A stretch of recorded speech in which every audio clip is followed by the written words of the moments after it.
Oh, they do. They're just out of stock. Okay, and I believe we are live. So cut the small talk, everyone. This is what we do before game. Hi, my name's Ed McKeel. I'll be your DM this evening for Dragons on the River of Time. But yeah, we like to chat and small talk before we get going, as always, as any good game party should do. But welcome back. It's been 2 long months since the last time we gamed, and so I apologize. And it had been 2 months before that when we gamed back in October. So I apologize double. Uh, Look, we're going to do a better job come 2022. We'll be consistent, hopefully more every month. And we're actually at the halfway point of the campaign. But before we go there, real life gets in the way. So if you're new to the game, you can find our recorded sessions on YouTube, search for Dragonlance Nexus, and give us a subscribe. We're also live streaming on Facebook at Dragonlance Nexus handle, and of course on Twitch under Dragonlance Nexus. So just give us a follow. If you're looking for 5e Dragonlance, download our free PDF Tasselhoff's pouches of everything. It's what you will ever need for a good 5e game in a Dragonlance campaign. Just Google Tasselhoff's pouches of everything and it should pop up. I'd also like to take our time to thank our Patreon supporters. If you're watching, we love you. You can find a link to that in our background if you would like to support the Dragonlance Nexus. It goes to keeping our websites hosted and pays for us to commission art for our new future gaming books. But speaking of future books, we have some awesome, huge news for Dragonlance that came out yesterday. So Trampus, why don't you give everyone the details? All right. Well, it has been several years since we've seen a new Dragonlance novel, and we heard through the news of the lawsuit that had gone on that a new Dragonlance trilogy written by Margaret Weiss and Tracy Hickman was in the works. And we'd known that the first book in the series was called Dragons of Deceit, which, if memory serves, was also the name of one of the original modules.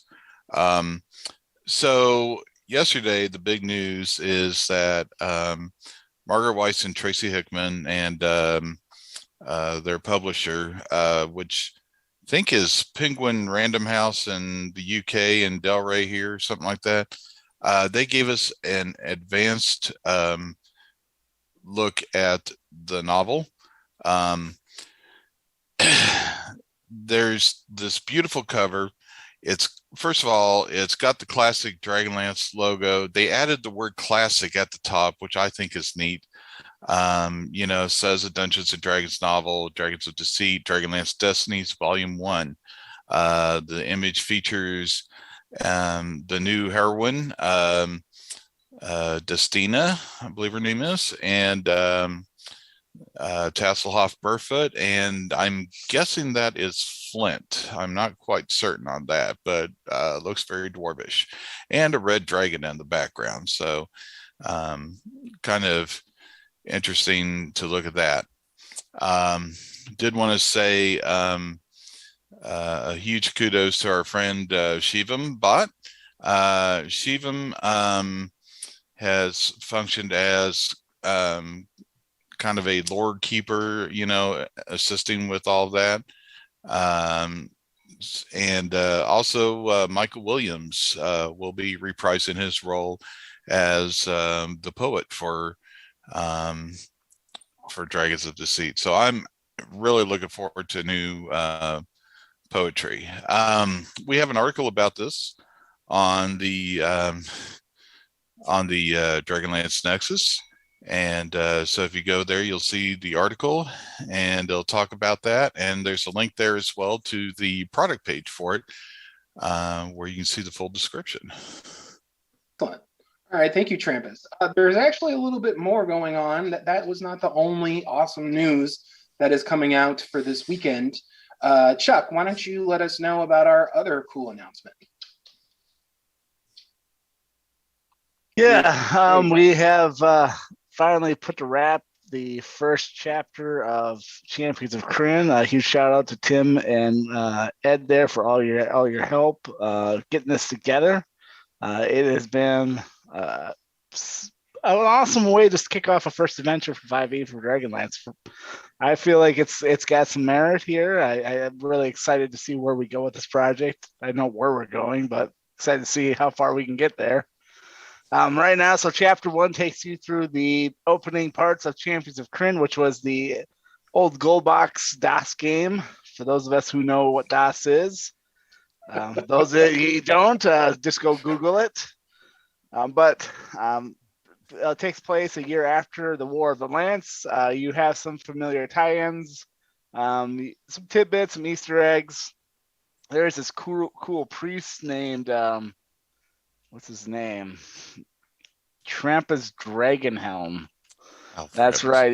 You'll run into. So overall, I'm really excited for this, and I hope you guys enjoy it. It's available now for our Patreons, and we're going to be dropping it here shortly this coming week for everybody else. Yeah, look for it next week for free. You don't have to pay. It'll be available for free on the Nexus next week. But if you want to take a look now or this weekend, it's on our Patreon, and we take care of our patrons because you take care of us. So it's been a fun time working on that. I was lucky enough to do the layout, and I know Tim edited and Trampus edited. I feel like everybody here actually took a little bit of a part and helped. And of course, Chuck wrote it. I mean, that's why we give him the most crap, because he was the writer. But it's a fun adventure for first level players. I really think people will like it. And hey, it's free. But enough about that. Let's go into our characters. Everybody can just kind of go around and say who your character is, who you are. I think everybody knows who you are. Just say who your character is, your level, and what you do, what your race is. We'll start with you, Chuck. Who are you? What do you do? I am Tarn Winteraxe. I am the coolest dwarven paladin you ever meet. I am, like everybody else, currently level 5. I am a boy. It's been a while. I am the nicest dwarf you've ever met. So very very much. I let you know where you stand immediately. And I am on my way of becoming a musical dwarf of some sort. So that's right. We'll talk about that in the summary. Trampus, what about you? Who are you? What do you do? Hi everybody. I'm Trampus Whiteman. I am playing MacGuffin tonight. He's a Tinker Gnome artificer. Level 5. He's got a cool bear construct buddy named Kodiak. Don't ask me to tell you what that stands for because I'd have to look it up. But and he speaks with a very bad half Liverpool, half Scottish accent. So there you go. So Kodiak is kinematic, operational, defending, interactive, autonomous construct. It's actually in his little player sheet. I spelled it out on Roll20. All right. Let's go to John. Hello, I'm John, and I am playing Aravan Moonwhisper, who is a Kaganesti elf warlock. Patron is the device of time journeying. 4 levels of that, and then I recently branched out and also took a level of wizard for my 5th level. As I have been studying some spell books that we found several sessions ago, I've been spending all of my free time studying and learning how the art of high sorcery works. So that is Aravan, Kaganesti elf with his tattoos are like a ruby and emerald green shading instead of the normal black. They're very glittery and gem-like the gems on the face of the device of time journeying. Nice. Okay, let's go to Tim. Hi, everybody. I'm Tim Shifflett. I am playing Garrus, the Minotaur fighter. That's what he does. He's a fighter. Former member of the White Dragon Army, former member of the Blue Dragon Army, and now a fighter for truth and justice and the River of Time. So that's him. And the Ancelonian Way. That's right. All right. Thank you, Tim. And last but not least, we have the ever valiant Weldon. Who's your character? Hi, so I'm Weldon Chen, and tonight I am playing Ari Haversat, a Kender, level 5th rogue assassin with the urban bounty hunter background. So this Kender will hunt you down and say, I want these items back that you stole from us, and bring it back. Right what theft was wrong.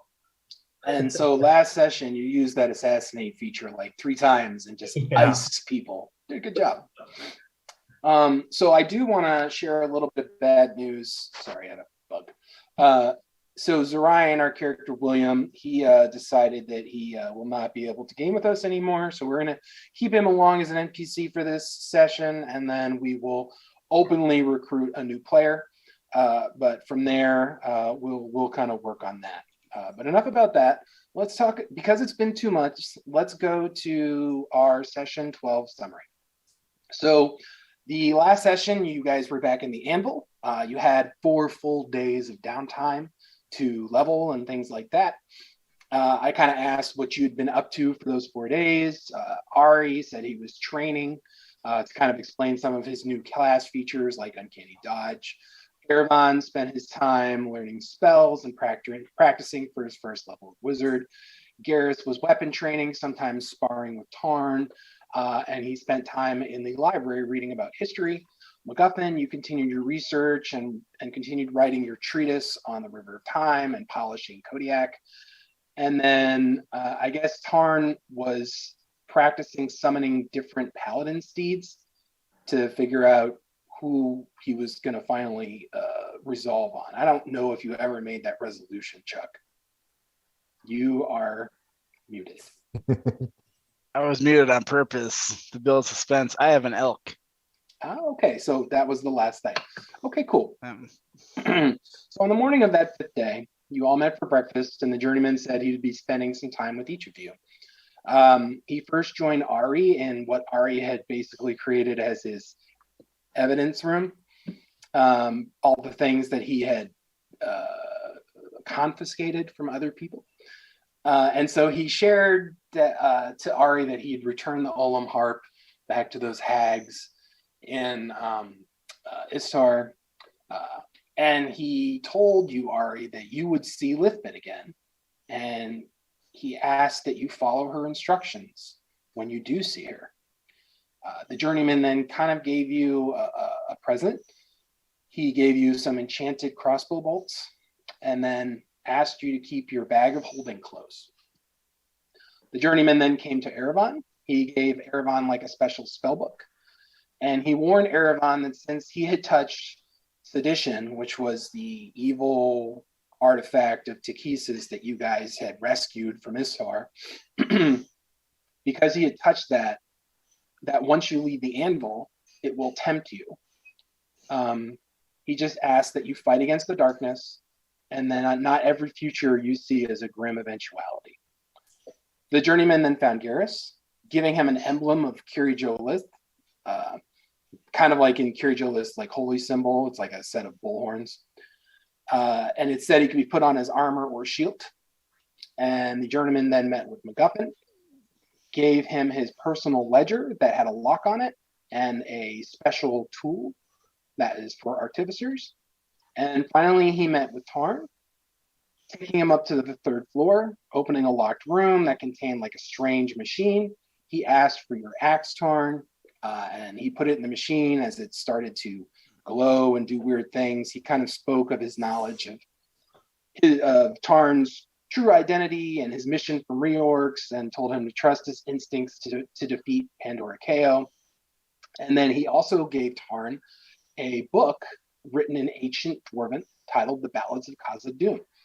And it was a book of war ballads. And basically, at the end, your axe was enchanted after that. Jurian finally met with Zorion, enchanting his mace, and they held a private conversation.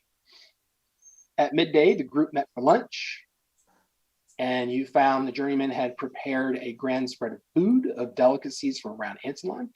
He ate sparingly, mostly watching the group, and proposed a toast. Raising his glass, he honored everyone. Garrus, MacGuffin, and Tarn also shared toasts, and everyone ate. Sometime later, the journeyman assured the party he took care of the Olam harp.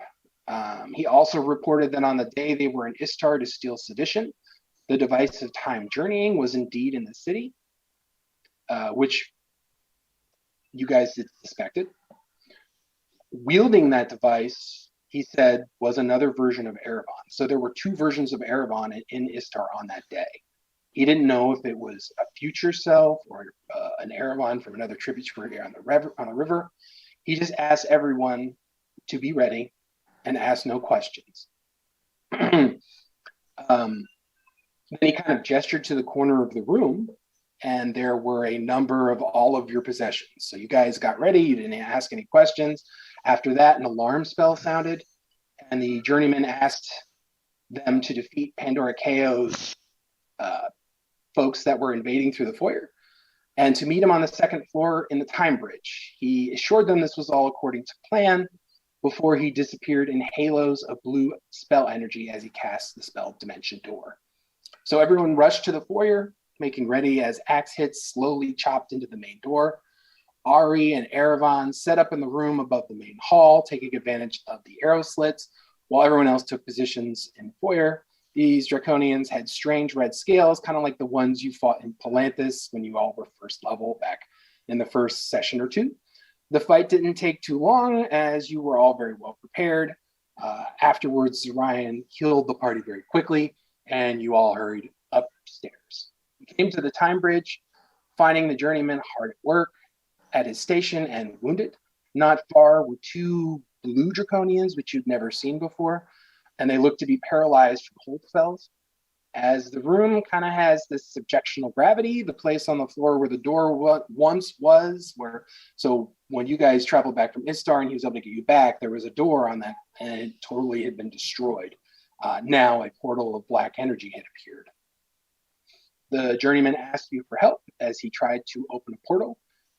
You guys kicked off another fight, going after the blue Draconians. The fight ebbed and flowed, but the party was able to defeat the two Draconians with Garrus taking heavy injury. We kind of left you in that session, and we were at the top of round 3.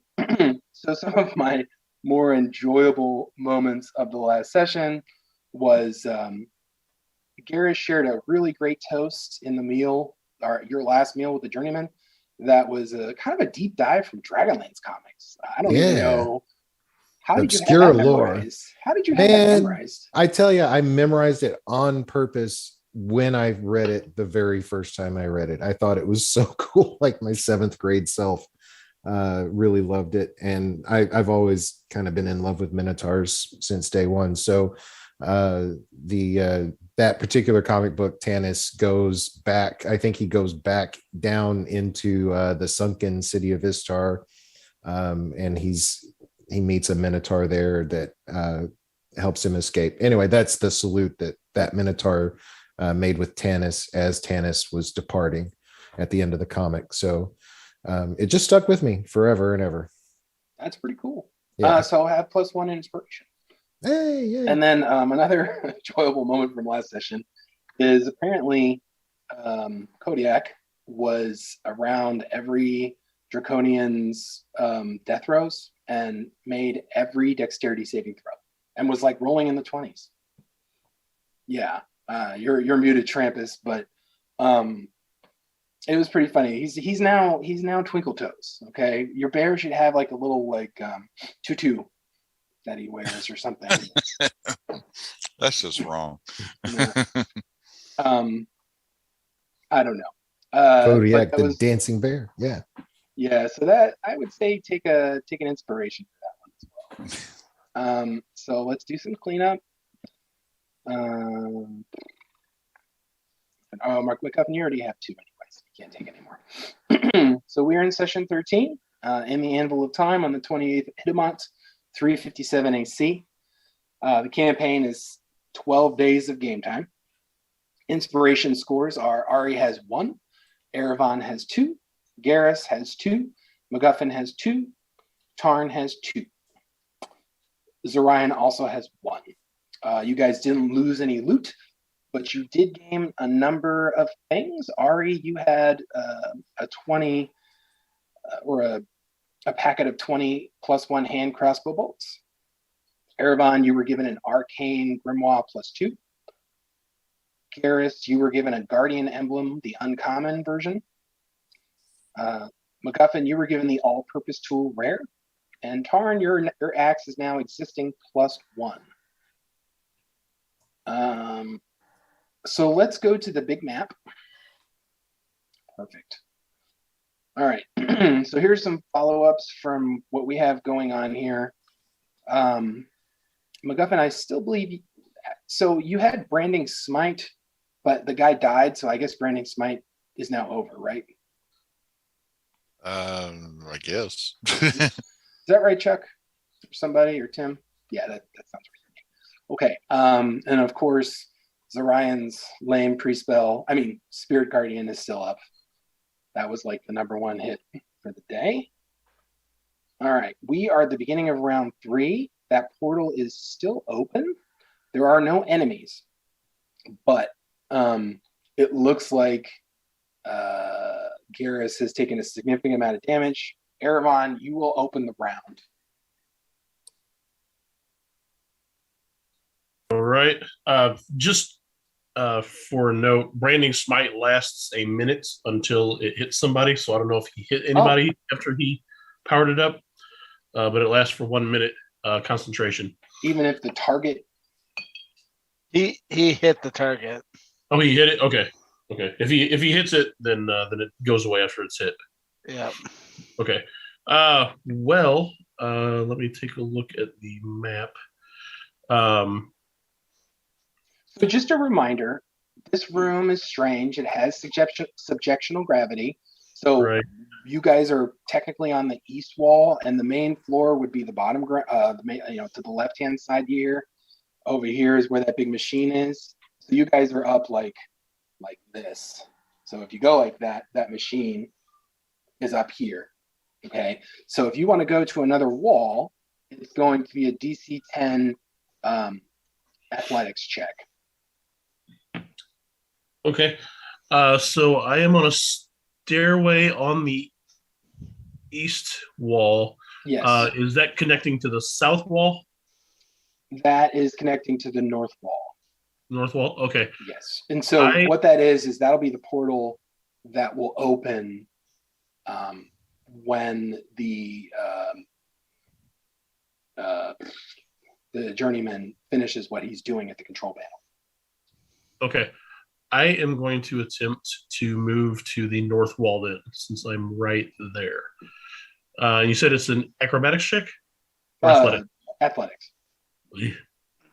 This is great. All right. Did it not roll in So there? you're on stairs that are taking you up to the north. You're trying to go. I'm confused. Where you're trying to go onto the stairs will take you. You don't have to make any check. Oh, okay. Yeah, you're on the stairs. The stairs just lead you up there. Does that make sense? Okay. I thought you meant the athletics check was to kind of like regain your gravity or whatever. No. That's only if you're going to hop to another wall. Does that make sense? So, for instance, down here, if Kodiak wanted to hop onto this wall here, he would have to make an athletics check to pop kind of up. Okay. I know it's weird. Think three-dimensionally. Gotcha. Yeah. Okay. Well, I will appear there then. You are up there. And then move to about there. Well, no. So the stairwell ends at that door. Oh, it ends? Okay. Yeah. Does that make sense? Yeah. So it's a solid door there? Yeah. You can hop down, but yeah, yes, it's a solid door. Currently. Okay. Can I attempt to open it? No, because or is this the magic one? Yeah. These are the portals that lead you out. Okay. All right. Well, I will sit tight there and hold my action in case something happens that I need to react to. Okay. All right. So let me do something real quick. Double check here. Yeah, they're coming at the end. No problem. Okay. So the next will be Ari. All right. I'm gonna move myself up closer to the portal to get ready, and I'll hold my action and wait until something comes. Okay. Zorion's turn. Am I still playing Zorion? You are, yes. Thank you. I promise it won't go through this battle. This Minotaur here appears to be injured. Jesus. While he walks over, you hear the crackling of some knuckles. Now the Minotaur will be healed through the good work of Paladin. And he will cast Healing Word on you at level 3. So it gives you 12 back. Right. Oh, all right. You're not dead yet. Not quite He will dead. stroll forward here. 1, 4, 5, and end his turn on those stairs. I need an athletics check. Even on the stairs? Yeah, so remember 3-dimensionally, you're hopping up on this wall. John didn't have to And make then an you would have athletics, to- so No, because he was on the stairs. I went to the stairs. So those stairs are a hop up. The A1 stairs? Yes. So, okay. You guys are on the east wall, right? Here's the east wall. Here's the main floor. And so let's, all right? And so those stairs go down like that. Then why didn't John have to make an athletics check? Because these stairs go here. But he went to the north wall. Correct. This stairway goes up to the north wall. But this stairway goes to the main floor. No, this stairway ends on this floor. Okay. Does that make sense? No, I'm confused too. You're really confused, but hey, I'll make it. Just make an athletics check, please. You know, it's too bad that outvoting the DM isn't a thing. I know. I mean, English, that's you made the understandable. I asked you to make an athletics check. That's all. I just want fair rules. If I'm on these stairs, I don't have to make an athletics check. If I'm on these stairs, because the beginning of these stairs are over here, and then they pop up to this. So if you want to pop up onto these stairs, even if you want to do it over here, it's still an athletics check. Or if you come up here, you're still coming up. Yeah. Did you get a picture of the 3D room?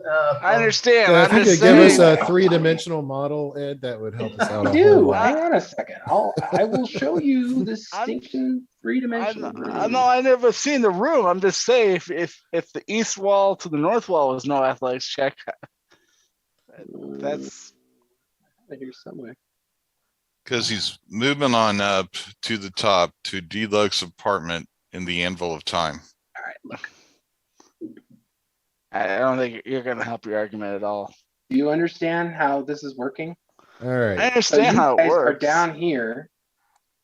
He is up here. You guys are over here, right? Over where? Where are we? You guys are all here. Yeah. On this wall. So John walked from. Oops. John walked from up the stairs to another wall. Up this. He came up. He walked up these stairs right here. Correct. Yes. And you are down here. Went down these stairs. So you have to hop up on these stairs. So he walked directly. I see what he's saying. He's saying he walked directly onto these stairs this way. But I walked directly onto those stairs going down. But then hopped this way. No, he didn't hop anywhere. He just walked up the stairs. You're hopping onto here. I mean, to get onto this wall, he he would have to Sure. hop down the stairs, right? So you're hopping onto the stairs and changing direction. He didn't Correct. change direction. I don't know. Yeah. So just roll an athletics It's wonky. check, Chuck. He Stop- made his athletics check. Stop arguing. Everything's fine. I'm not arguing. I'm just saying. That's- He's 100%. We're just trying to Yeah. understand. He's a dwarf, you know. I'm just trying to understand the logic here, but Subjectional gravity. That's the logic. And that's it for our game tonight, folks. Thanks for joining us. Why do you do this to me? Okay. All right. Love. So he walked up there. Everything's fine. We're good to go. Garrus, it's your turn. Okay. I'm groaning. What hit me? You never lost consciousness. You were just at 0. I thought you had to lose consciousness at 0. Is it? Okay. Yeah. Okay. So That's unconscious. Yeah. you're right. Dumb. Is he dead? No, that's right. You had to make that saves rolls. Yeah, I apologize. You're right. All right. So I'm gonna. Let's see. That's the floor that we need to be at, ready to go. The north wall. Yes. All right. So I'll just kind of move Ari out of my way and just walk up onto this stairway. Okay. So 1, 2, 3, 4, 5, 6. Perfect. Okay. Bethany. Okay, I'm a little confuzzled Why? because it's been a long day. That's why. Okay. And I'm an So old ask. man. And It's all right. So ask All a right. question and I'll tell you. So, what bad guys are left? There's none currently, but there is an open portal there Okay, where's the open portal? where that little black thing is over here. Oh, right here. Yeah. Correct. Okay. And what was the deal with the open portal? People were coming out of it. The Draconians came out of it. Okay. That's right. Yeah. It's been too long. Have they been going a certain way when they come out? Or Well, they have just- wings, so they're able to actually pop through and glide down if they wanted to. It's not really a far.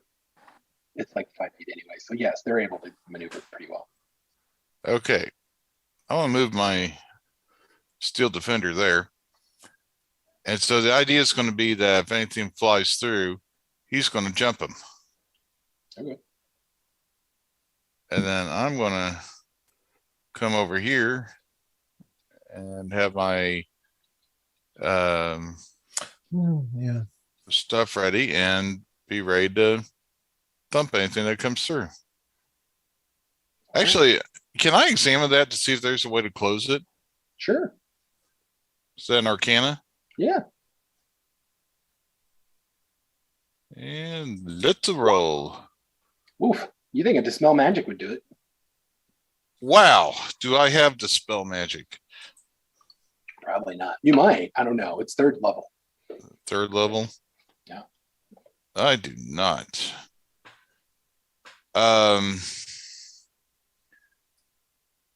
Who among us would have that, Darabin? Mm.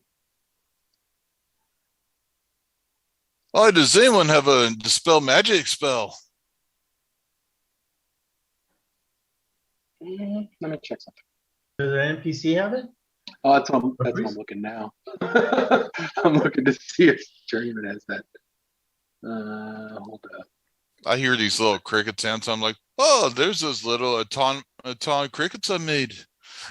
Right. He does not, surprisingly. He just yells, "Keep going! Get ready to get out of here and defend me if you have to." So that's the journeyman. Mhm. Where's he at now? He's here. Okay. He's at the control panel. All right. Is that your turn, or is there anything else you're doing? I think that's all I'm doing right now. Okay. All right, the journeyman continues to take a full round action at the control panel. Or just all his actions at the control panel. Sorry, full round action is old school. Tarn, your turn. Oh. All right. I'll go 1, 2, make my athletics. Thank you. As you grumble like a real dwarf. As I go up the wall, both fingers in the air to the figure talking in the air. I mean, you could have just put yourself right here if you wanted to. You didn't have to go up the ceiling. Hey, I'm up over here. Okay. I'm gonna walk. So 4, 5. All right. Stop right here. And if anything comes out of there, I'm striking it. That's fair. Okay, cool. Okay, so closest to the portal, you see something emerge. Oh man. Yeah, hang on. Just let me do my thing here. Yeah. Okay. Why is it doing that? How long, journeyman? Right. Soon. He's trying really hard. Why does this not do that? Oh, that's why. There we go. Okay. So hold on. He pops out through the portal and he starts stabbing. Well, he's through in the portal and he starts stabbing at the bear. Okay, first he's gotta make a save. What kind of? Oh, that's right. The wisdom save, I believe. DC 16. He failed. And so this will be 3d8.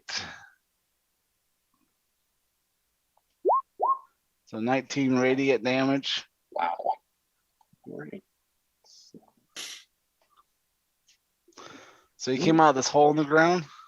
Basically, yeah. He's kind of like half in, half out of the portal because he can't. Well, I'll tell you what.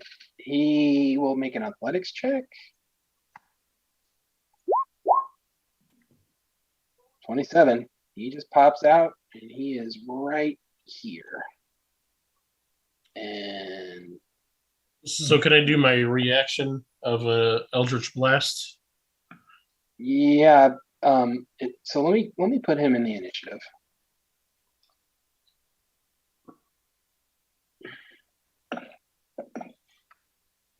Did he get on there? Because he was like a 4. All right. So he is dead last anyway. Oh wait. Descending. There we go. That's where we are now. I don't know. I'd only rolled 1d10. Hold on. So it's 2d10 at my level now. Okay. How much damage? Well, yeah, on your. What was your Total of attack? 12. 26. Yeah, and then 12 damage. You only have to make one attack? His damage didn't roll right. Oh, got it. All right, so 10? All right. 12. 12. I'm sorry. I need to hit twice. That's with the Yeah, that's what I thought. blast, 'Cause you two get games. 2 Eldritch Blasts. All right. All right. So 2 on the first one, 10 on the second one if the 17 hits. What was that? That's probably my dice sound Oh. on D&D Beyond. Yeah, no, you hit his AC. Okay, so 12 total. All right, so 12 total. All right. And I'm letting my hand axe go. Oh, crap. As I held my action if anything came out of the portal. Yep. And Trampus, you took back the magical hand axe, didn't you? Yeah. Okay. Just make double checking. Hits on 20 for 10 points of damage. Okay, Cat. felling this tree real quick. All right. Okay. So he actually now will go on the attack. Finally. I'll learn you for stepping through that door. He's like the first stormtrooper to come through the start. Pretty much, but like he's just getting hit everywhere, but he's still doing his thing.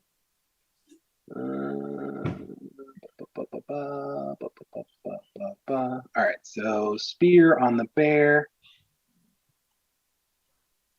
Can't hurt Twinkle Toes. Oh, I can hurt Twinkle Toes. I'm guessing a 25. 25 hits. Oh, yeah. And 12 piercing damage to the bear. Yeah, let's see. Does he have anything to... And that would be a no. So... Right. Let's see.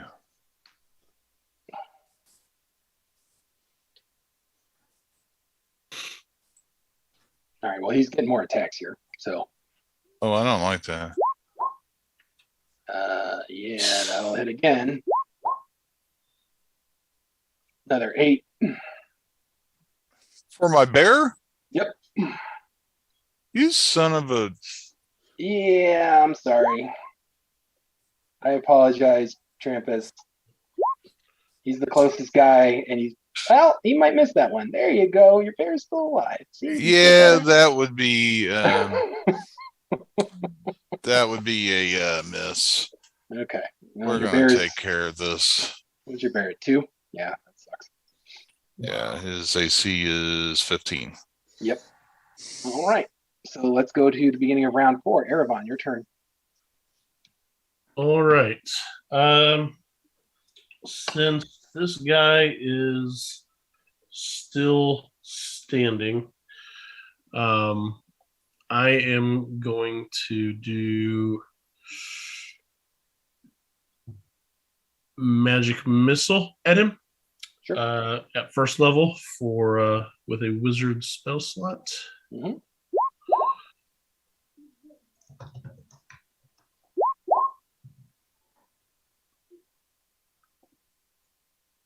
All right, 5, 3, and So all right, 11. so total of 11. Yep. Got it. Mhm. Well done. Is that your turn? Yeah. All right. Yeah, that's me. That's it for me. All right. All right, your turn. All right. I'm gonna take my crossbow and basically try to hit him with a sneak attack. I think because he's concentrated on the bear, I think I can get him. Wait. How are you able to get sneak attack? Because I've got an ally. crossbow. The bear is right next to the guy. Oh, got it. Hit him. Got it. Yeah, because of the ranged. I get it. Okay. Got him. Cheesy. 26. Yeah, that'll hit her.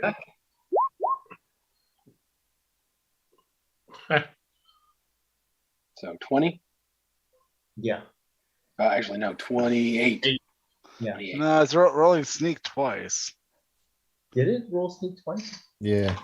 Oh, We'll just go with the first one. So 20 is fine. Okay. 21. 21. 21. Oh, okay, got it. All right.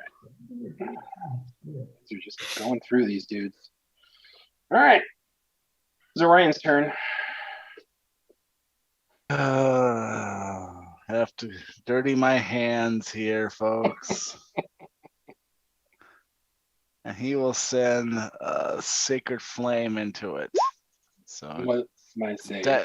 deck save, DC 16. All right. Hold up. This deck save's not bad. I mean, excuse me. Darn. That was a bad word. Don't listen to me. So that I tried not to. Now I have your permission. Roll your damage. I already did Jeez. 3. Oh, okay.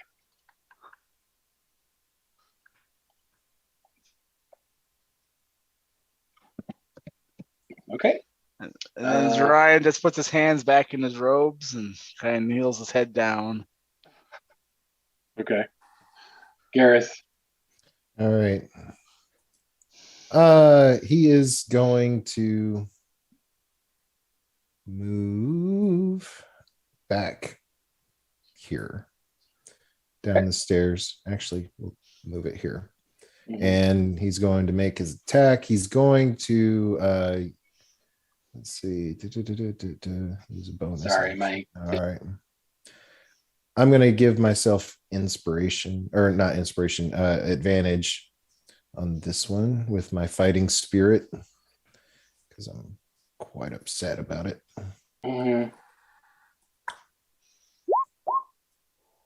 Oh, come on, man. Oh, 19. 19 will hit him, yeah.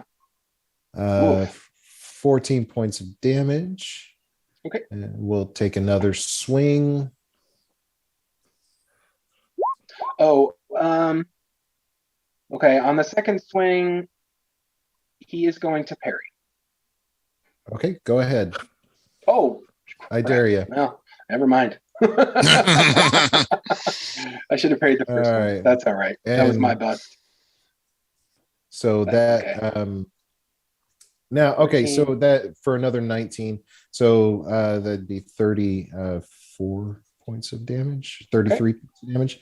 And then I'm gonna use my I can't. I used my bonus action already. Okay. So that'll end my turn. All right. MacGuffin. All right. First of all, my my steel defender Kodiak is going to he's got an ability. Go ahead. I just figured something out. I'm sorry. So his AC is higher than, well, I'm just going to keep it because I made the mistake, but his AC is actually 16. So we're just going to play from there for now. Okay. I was just screwing that up. So that in his stat block, it doesn't have him with his shield on for some reason. But anyway, and I've been attacking one-handed. So just for future, keep going. I apologize. Go ahead and go. It's good.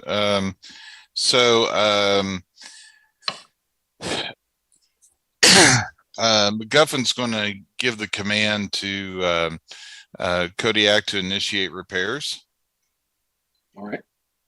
And so let's see here. Do you have to be within a certain distance of him? Let's see. It says repair 3 times per day. The magical mechanisms inside the defender restore 2d8 plus proficiency bonus hit points to itself or to one construct or object within 5 feet of it. Got it. So let's see. Is it my proficiency bonus? Yeah. Okay. Oh, maybe. Yeah, I imagine. Is my proficiency bonus? Yeah. There it is, +3. So let's see. So that'd be 14 points that he would gain back. Dang. Okay. Good. That's good. And I need to cast a spell on this guy because I'm not very happy with him. And here's a thought. If I cast grease in a 10-foot square, say right about there, you will definitely, well, so you're you'll cover the control module. Okay. That he is using, which could be problematic. What about there? Which one? So right between the you can draw a shape. Yeah, you're gonna get your bear. Well, grease, you look for the corner intersections for grease because it's 10 foot. Yeah. So you want to draw a shape or something. So that's probably not a good idea then. Yeah, be like this. Yeah, not with everybody surrounding him. Okay, I was just thinking. I'm trying to think of something I could do, maybe to trip any. Boy, I wish I knew web. To kind of keep bad guys from going through, or to trip them up, or something.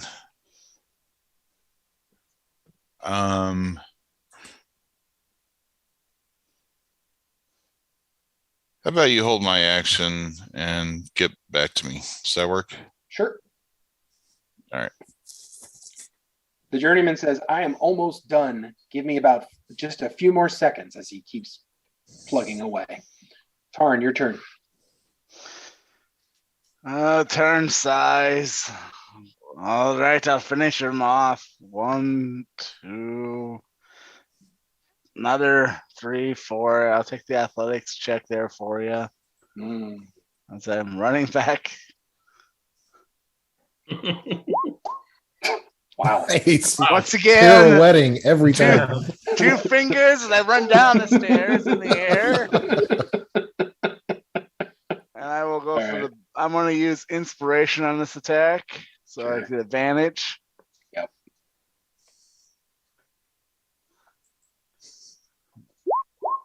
25. Yeah, that's gonna hit for 15 points of damage. That'll kill him.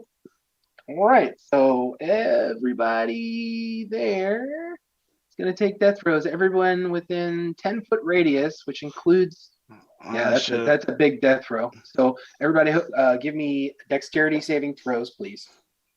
All of us, including me? No, just within 10 feet. So it's going to be Tarn, the bear, Garrus, and MacGuffin.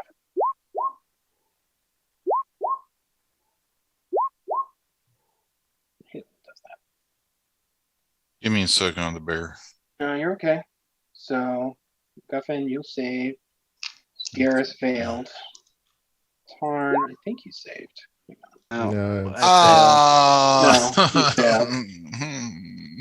All right. Twinkle Toes is down. Oh. I don't know why it didn't do the auto thing, so give me a second. Fall into the portal. Hey, look at that. It came up a big old red.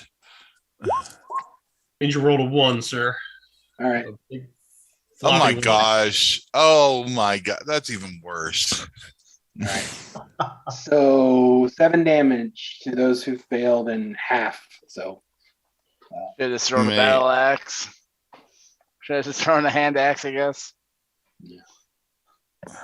Oh, was there Ryan? Oh no. Wait a minute. What? Hold on.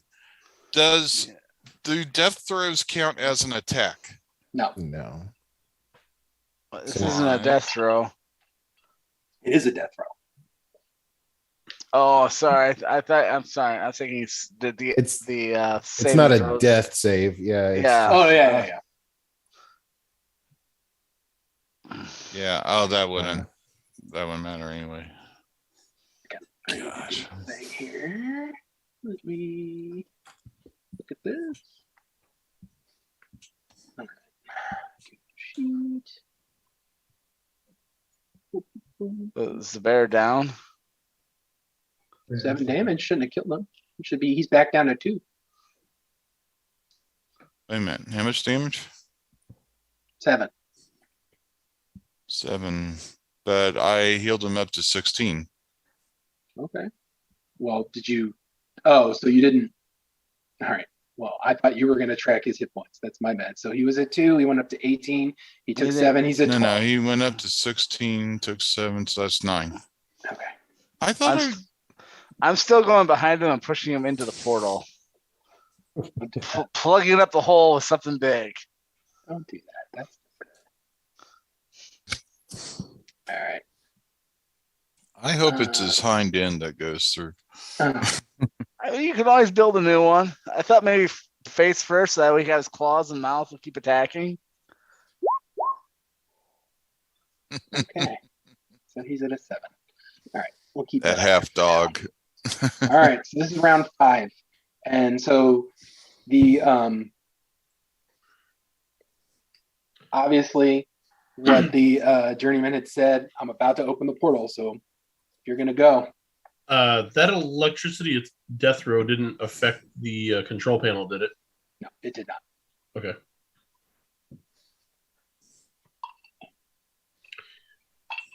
Hey, Trampus, does mending do anything for Cody X? Does it heal him or anything? It does. Oh, yeah. Thank you. I have mending now. I have that as well. I should use that. Oh, okay.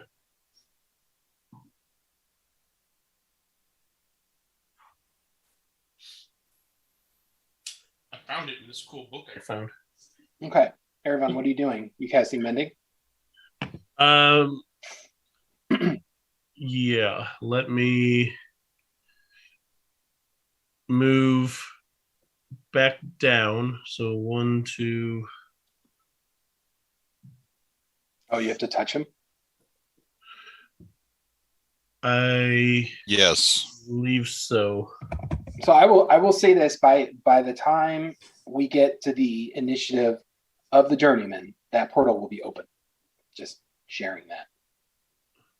All right. Yeah, it's a touch. So 1, 2, 3, 4. Well, you're not there.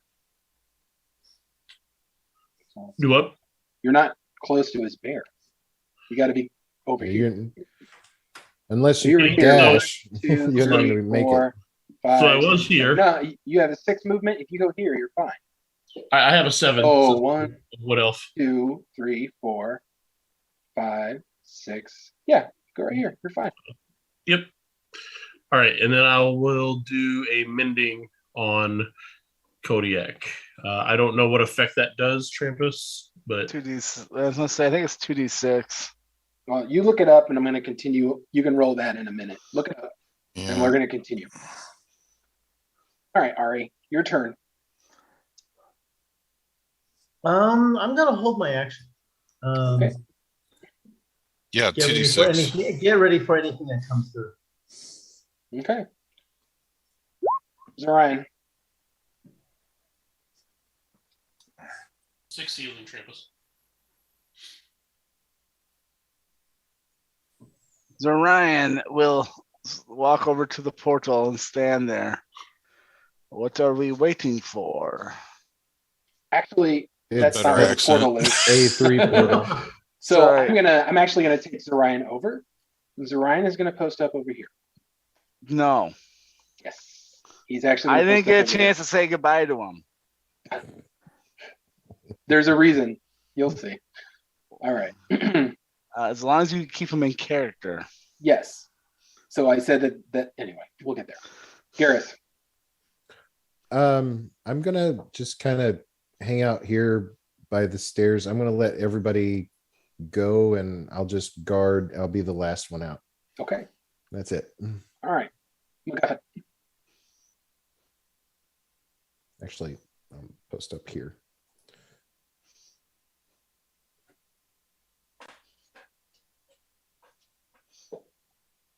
Trampus.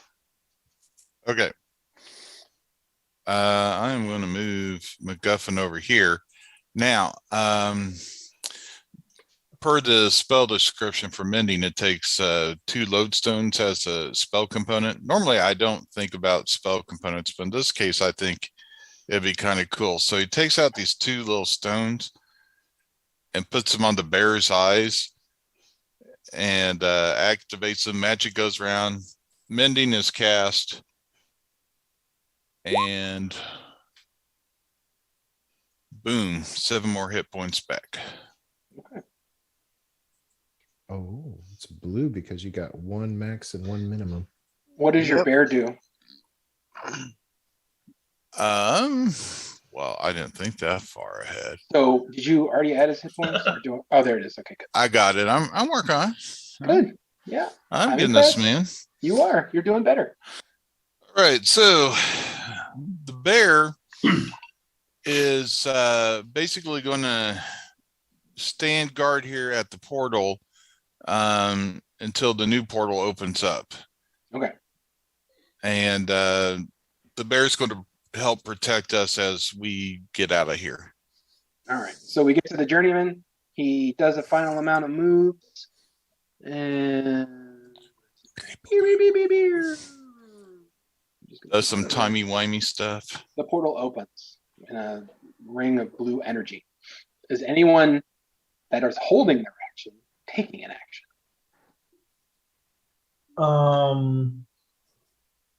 God, Ari, do you really want to go through that? Yeah, you're fearless. All right. Once I see it, I say, Ari, go. Ooh, I'm going in. So I should be right in front of that thing, right? Because Yeah, you're only 10 Pretty much, feet, yeah. or you're 2 squares away, really. You I'm see it 2 up the squares stairway. away? Yeah, so it's like here, right? You're up the stairway here. That's two Okay. squares. And yeah, All right, three-dimensional. so Think three-dimensional. I'll jump. Oh, okay. Ari's Now, got like the map. through there. Well, I'll do my dex. You don't need to. You just had to walk. That was it. No? Oh, okay. Yeah, you're good. I'm just taking you off the initiative now. That's Alright. cool too because that'll be all right. All right. Is anyone else taking their? Is anyone else taking their held actions? Because quite a few of you had held action. Nope, I'm Didn't have waiting anything. for everybody else. Okay. MacGuffin, you're good. Yeah, I'm good. Yeah, I already did my action anyway. So All right. Tarn. I'm just gonna sit down on the steps. All right. Start Okay. whittling. Start whittling. All right. I've had it with this. Coming out of the portal over here. So what you end up seeing is a near clone of Erevan. Very handsome fella. Yes. Erevan comes through, but he has that one of the multicolored scales on his forehead. And so from now on, he is known as Negavon. Yes. All right, Yes! we're done. We're done. I quit. hold on. In the Oh. bylaws, it says that I'm the one who brings the bad jokes. I'm allowed. If- I'm allowed if at least one. Clone, then we at should least just one add accession. extra vowels to his name, like Timothy Zahn did to Luke. So he's Yeah, right. Luke Erevan. Skywalker. Von. Erevan. Oh, no. Jaraz Kaboth. Yikes. So he comes through and he just kind of scoffs at you all. Let me do. Sure. I gotta add him to the turn. Yeah. I'm certain John's beside himself right now. He's at a 4. That's fine. It's his No, turn. now I am. Well, you're looking at a mirror image of you. No, you can't do that yet. I know. I was making a joke. I know you are. His was funny. All right. So he goes into spell casting, and you see he's casting a wizard spell. Damn right he is. All right. What the hell is? Sorry, it's so weird doing this on a character sheet because I just clone your character sheet and add levels. Sorry. Okay. He'd have to take a save for Spirit Guardians, by the way. Yeah. Okay. All right. So it's a Wisdom saving throw, right? Wait, he's an ally. He wasn't there when it originally was cast, so he wasn't Well, marked. that's true. I don't know why he's on rolling So, that way. he failed He failed. regardless. All right. Rolls damage. Regardless, yeah. Hey, good band. So 13 points of damage. Somebody's laughing. That's all I care about. 13 points of damage to Negavon. Erevan. His name is Negavon. That's what I said. I said what I said. And he Well, meant you know. what he meant. And an elephant never forgets 100%. All right. He's going to make some ranged attacks. Where are on the character sheets, where are the spell attacks? I always seem to forget. They're in the same place the weapons are. There should be. Kelly? Yes. I see. Okay. Well, where is it? There we are. All right. So 2 rays of fire go towards your friend. Wow, that was really. Ooh. Okay. So yeah. The two scorching rays hit the journeyman, and he falls over. The journeyman took enough damage, not to outright kill him, obviously, but he definitely is hurt. Well, he's out, you know. Hurry, someone kept mending on the journeyman. All right.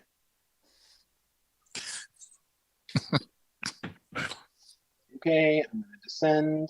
We start round 6. Erebon, your turn. Oh, And awesome. he just growls at you all. He growls? Yeah, he growls. He's a wild elf. They do wild things. Maybe you don't. I am civilized. It's really strange to you looking at a copy of yourself with a gold, even down to the tattoos. But you notice that on the face tattoos, there are some accents to it that you had not seen before. Okay. Yeah, I don't have any kind of like holding or anything like that spell. So,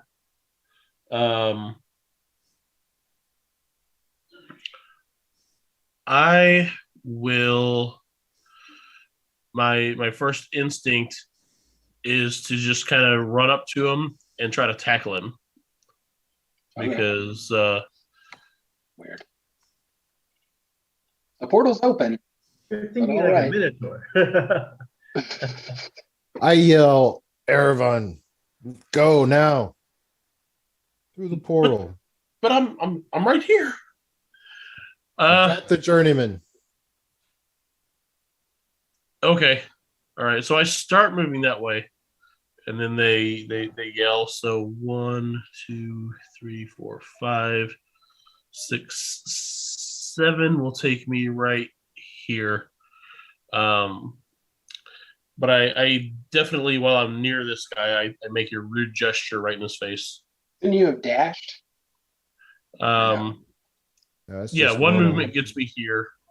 Got it. And I just kind of like look back and look around and kind of shake my head like I don't really want to do this, but here I go. All right. I'm just picking you guys off though. There we go. All right. Zorian's turn. Zorian will stay by the journeyman. And how much healing magic does he have left, Chuck? He's got 2 second level. All he had is healing word, so you can cast it at second level twice and first level twice. Does he have anything that does that can heal multiple? Nope, he just had healing word.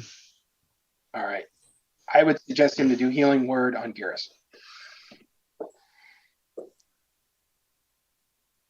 Does he have to touch him, or is that distance? No, that's distance. That's 60 feet. Yeah.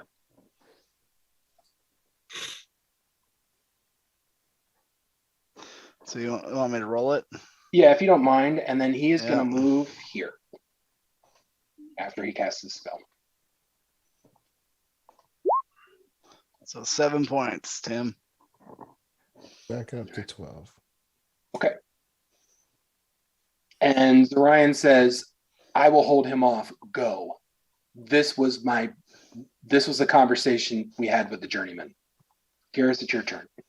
All right. I'm going to grab the journeyman. Interesting. Just give me a strength check. All right. I mean, it's not Okay. for you. It won't be a high strength check. Can it be athletics as well? Uh, Or just strength? Sure. You're good. So you fireman's carry the journeyman. Yeah, I just grab him. I mean, I'm not going to just leave him here to die. So, Legit. yeah, and then I'll move him with you. I throw him through the portal, and I Uh, say, "Tarn and MacGuffin, let's go!" And I exit. Oh, got it. Okay. Interesting. Okay. He would make a death saves on his next turn anyway. That's fine. All right. Cool. All right. MacGuffin. All right. Can I am I able to make it to the portal? Oh, what's your movement? Well, if you dash, yes. 5, 10, 15, 20. If you dash, you can go. Totally. Okay, me and the bear are going to Hightail it out. That's fine. I tell you, I'm. Okay. Yeah, whatever. Cool. And once we pop on the other side, I want to pull out one of my healing elixirs and. Sure. Tarn. All right. I'm gonna go 1, 2, 3. Pop over here. Okay. Zorion, I won't let you die alone. Oh Lord. Oh, great! Chuck just wants a new character. I'm going to use my last inspiration. Okay. Get advantage. Is this character undead or a fiend? No. He is neither of those things. Okay, and I will smite him. Okay. He's just in his goth So face. for 25 points of damage. Wow. Okay. He's still alive. I'll make my second attack. All right. 13 will miss. That'll miss. Yeah. And that ends my turn. All right. Negavon's turn. So on Negavon's turn, another Draconian pops out of that portal.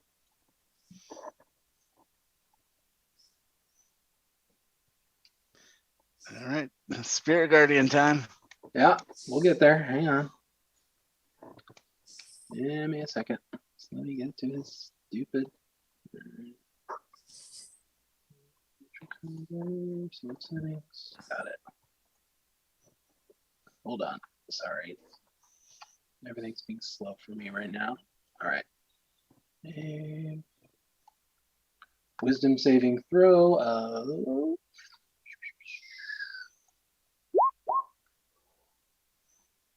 6. He'll take that full damage. Yep, which will be 19. Oof. This is Negavon's turn too. Yes. So he have to make the save too. That's right. Yeah, hang on a second. So 19 damage, you said? Yep, it'll be it's the damage roll for this turn is 19. Okay. Or 9 if he Nega- saves. That's fine.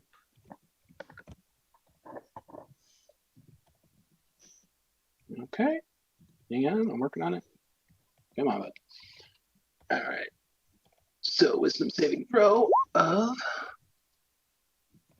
God, just crap. Okay, 19. Yep. Mm-hmm.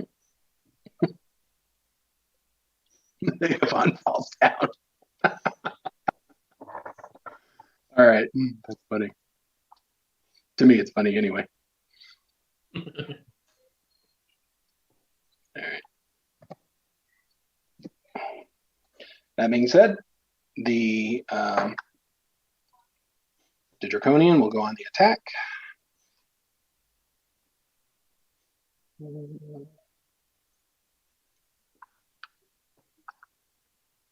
While Zorion screams at you to leave, he starts getting stabbed.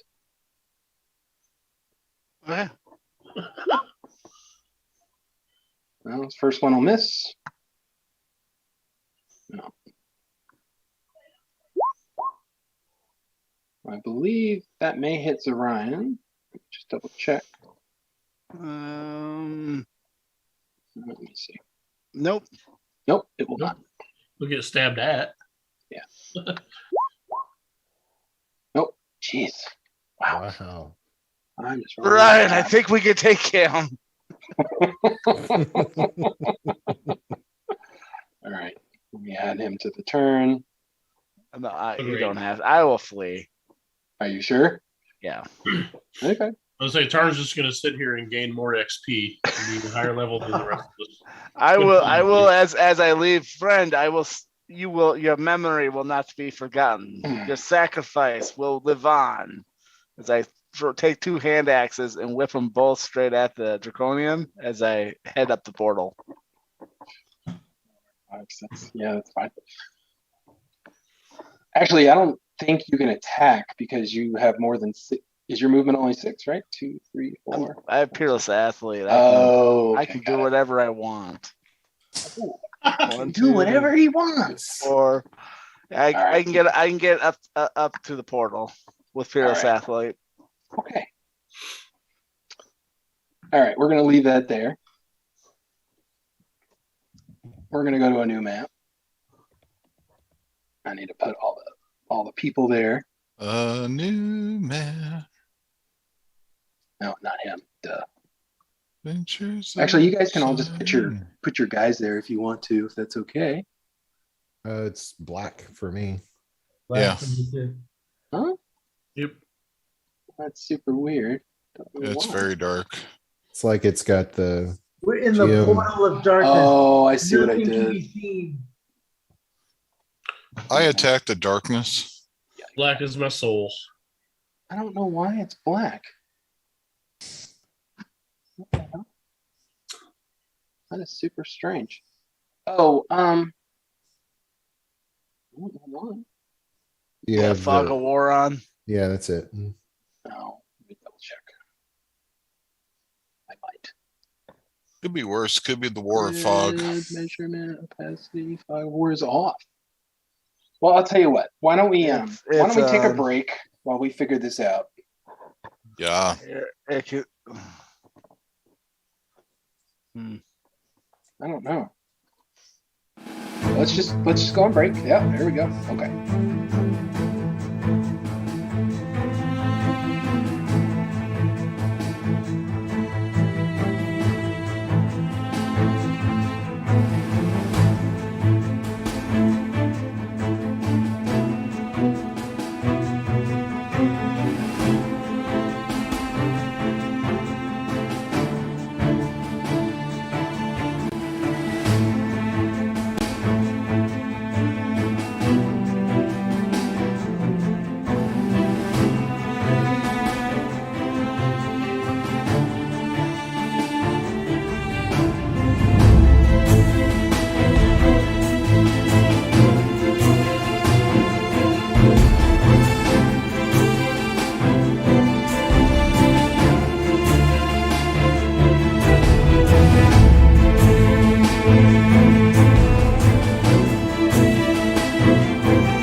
I better get a bite in. You could just mute yourself. Nom, Hey, and nom, we nom. are back. So, for those of you who are just tuning in, basically there was the fight in the time bridge. Negavan knocked down the journeyman, and everybody beat feet. The portal closed, and you find yourself in what looks to be a prearranged camp. There is a fire burning. You see Lithbit, who sees you, Ari, and runs up and gives you a very big hug. Yeah, I hug her back. Okay. Possibly topping on top of her, but All right. Well, you guys are doing kinder things. But so over there is you have a dying journeyman. Okay, at this point, MacGuffin's like, Journeyman! And he rushes over Okay. and checks on him, pulls out a vial of sparkling blue liquid, because all healing potions are sparkling blue. You know, pops the cork and just raises his head and tries to, and so it's basically cure wounds. Yeah. So he's actually dead. oh, Sorry. After all that trouble, I mean, you could have done a check. Sorry. Well, I think at this point, Give him a MacGuffin's decent distraught burial. enough. You know, gnomes get focused. I know. I'm sorry, like- guys. Why isn't it working? I would say this was plot death. What's a plot yeah, death? You went and checked on him. He was dying, but now he's dead. I mean, so traveling through that portal is Ripped hard him on your apart. system anyway. Yeah. The guy was already making death throws, and he died. He died in the process. Sorry, guys. Death throws or death saves? Death saves, death throws, whatever. So Lithbit, after she gives you a big old kiss, Ari, and then she runs over to the journeyman, and she sees that he's not moving, and she starts to just cry, and it's like heartbreaking because it's like watching a little girl cry. I give her a hug. yeah. All the knowledge he had. So So much stuff I could have learned. for anyone that's looking around, you find yourself in this well-organized camp. It's very cold. By the fire, it's not so bad, but there's a light frost on all of the tents and some of the, the trees that are in the background.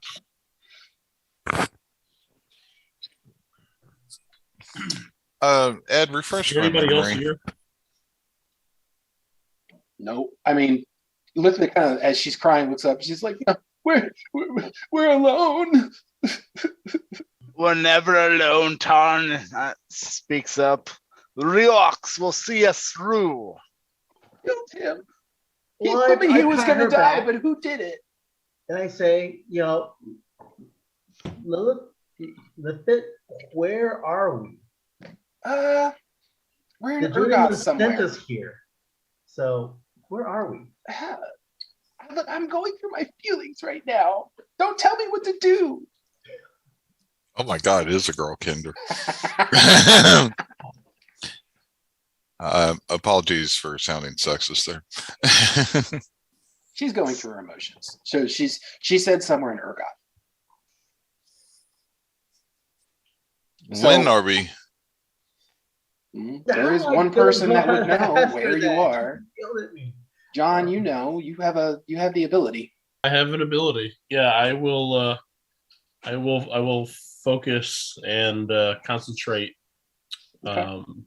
So as you do that, you know that the Anything. date is the 1st of Ranmont, which is February in 1080 PC.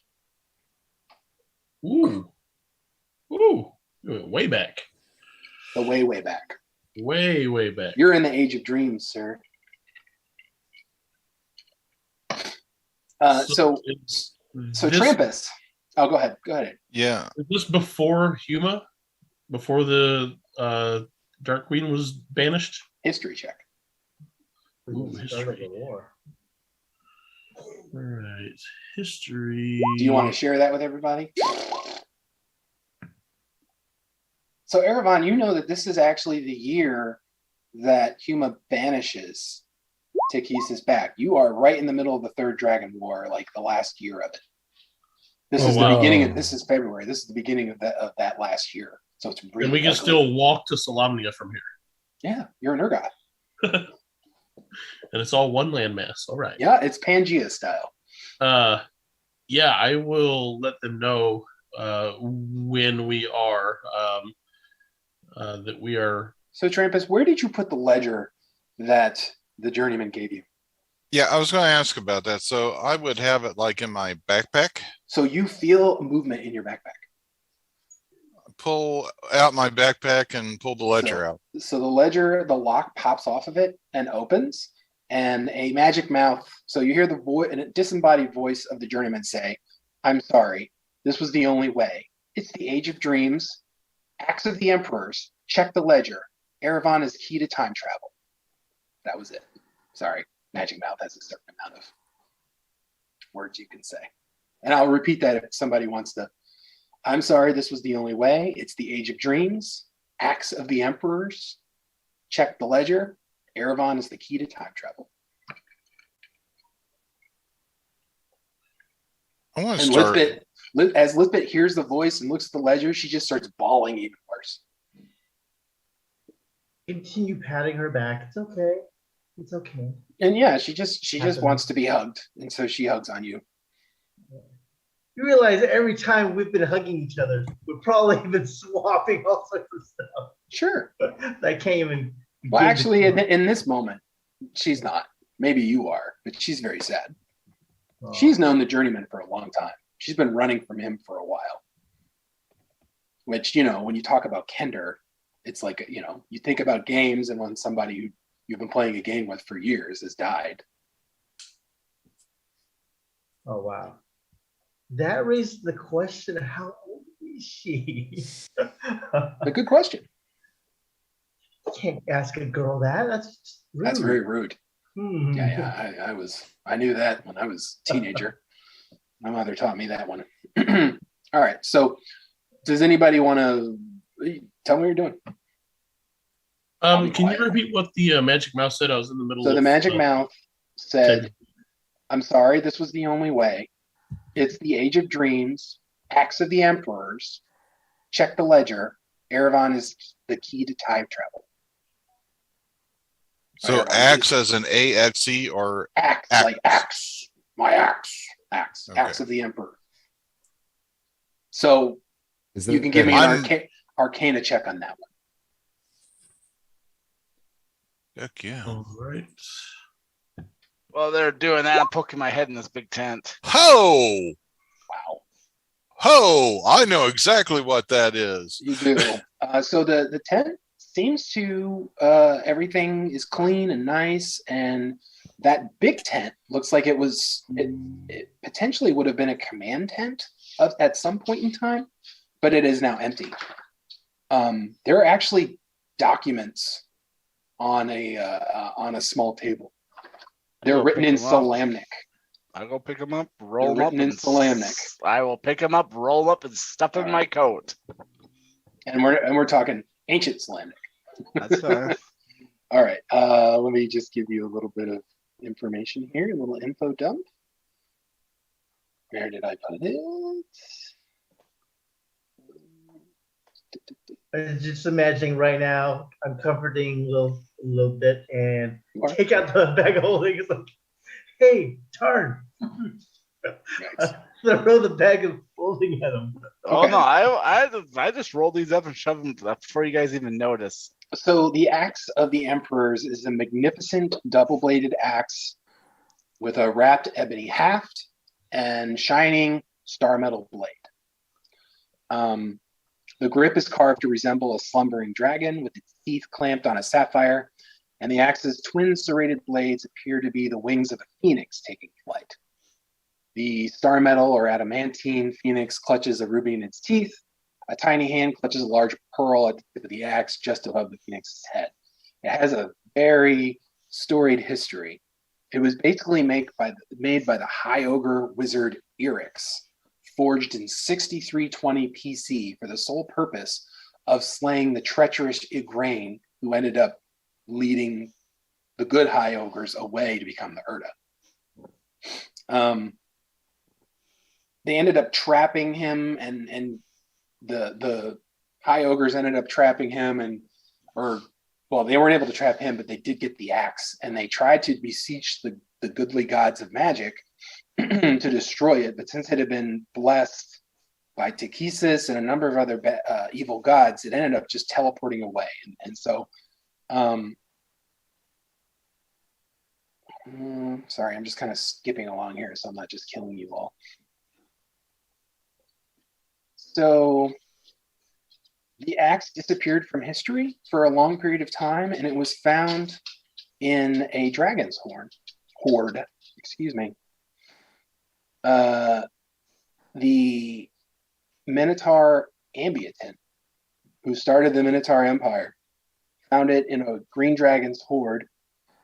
And it had been gone for 3,000 years. And he was able to take it and take his people, and this was, when the Minotaurs were freed and whatnots. It has various magical powers. The axe was known to be buried with Ambiatin, but one of the powers of the axe is that it can teleport, it can grow and shrink with the wielder, and it's pretty disgusting in its power to destroy things. And so that is your other thing that you have to keep away from Pandora. Awesome.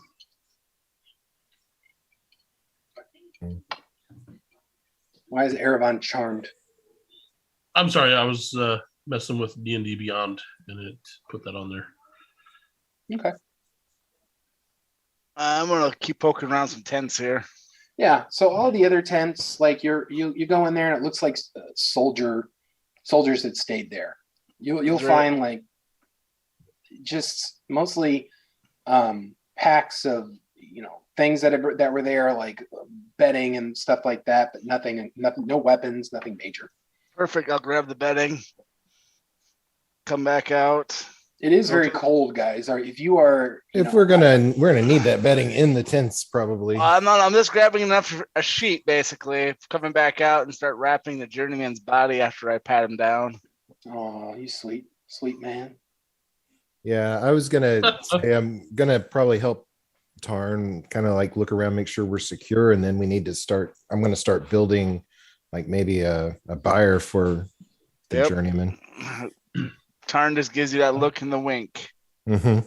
So, Trampus, as you're kind of looking through the ledger, you're finding all types of things that he had written down. But you do find a passage about the Acts of the Emperors that gives you some more information. And I could just send you that whole write-up. But it also has some more information about the Age of Dreams and kind of other musings here and there as written by the journeyman through the last 2 weeks that you've been together. It would take you probably a full 8 hours to study it, though. And that's you doing your Tinker Gnome stuff. Okay.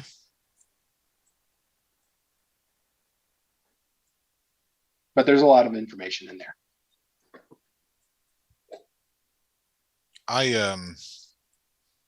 One of the things I want to be looking out for as I look at this ledger is information on who the journeyman was, how he became the journeyman.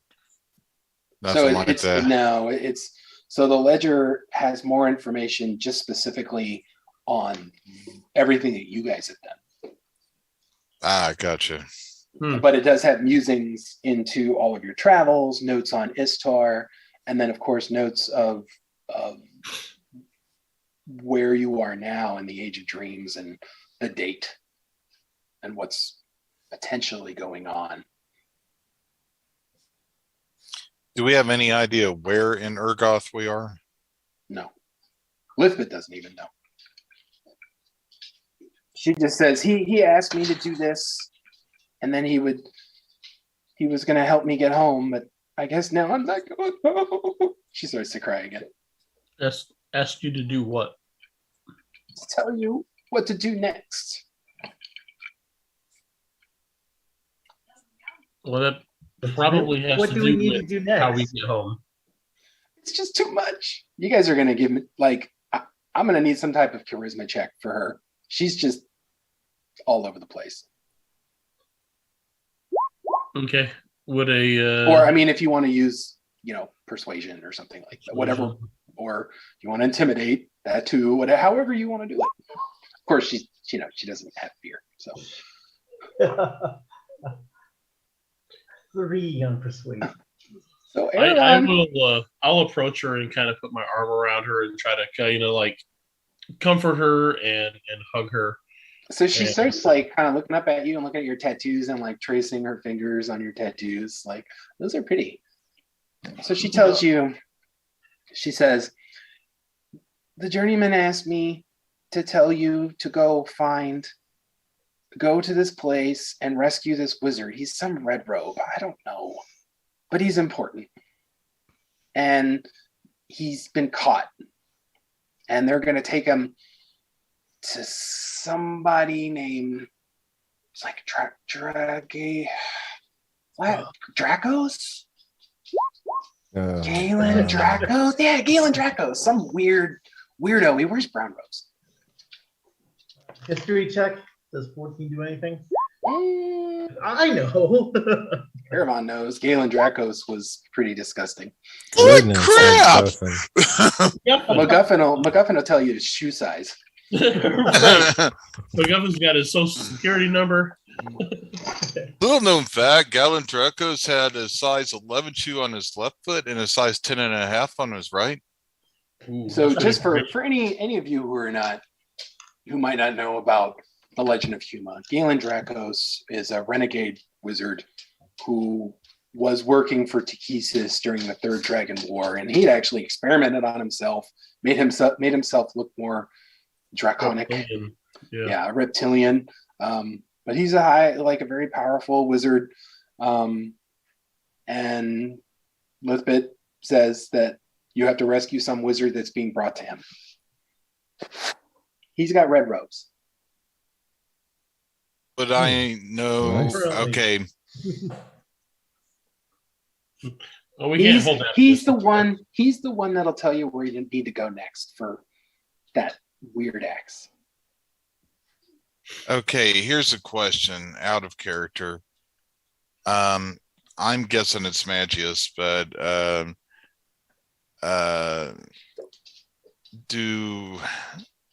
would I know about Magius? I don't know. Would you know about Magus? Do I need another history check? I don't know. Would you know? Oh, shut up. How are you getting a plus 11 to your history? Because D&D Beyond told me so. I think it's some feat I have. You have expertise or what? Yes, he does get some amount of expertise, I believe. I made certain that history was the one thing. He's got a skill focus. I understand. I'm just curious. Well, look at his character sheet. It's +8 on his character sheet Well, how's he getting 11? because he's rolling from D&D Beyond. Hang on. Yeah, Well, but even then- D&D Beyond isn't going So whenever you make an intelligence on magic items, technological devices, you could add your proficiency bonus, twice your proficiency bonus. So it doesn't work on all his history. Oh, still, if you were still in the high 20s. Yeah, no, but I'm just saying, I'm just trying to figure out how he gets to +11. That's weird. I don't know. Yeah, he would have gotten it on the axe, but probably not on this skill. one. Yeah. So it's circumstantial. All right, we'll look into that later. Just for people watching. No, you're It's right. a skill expert feat.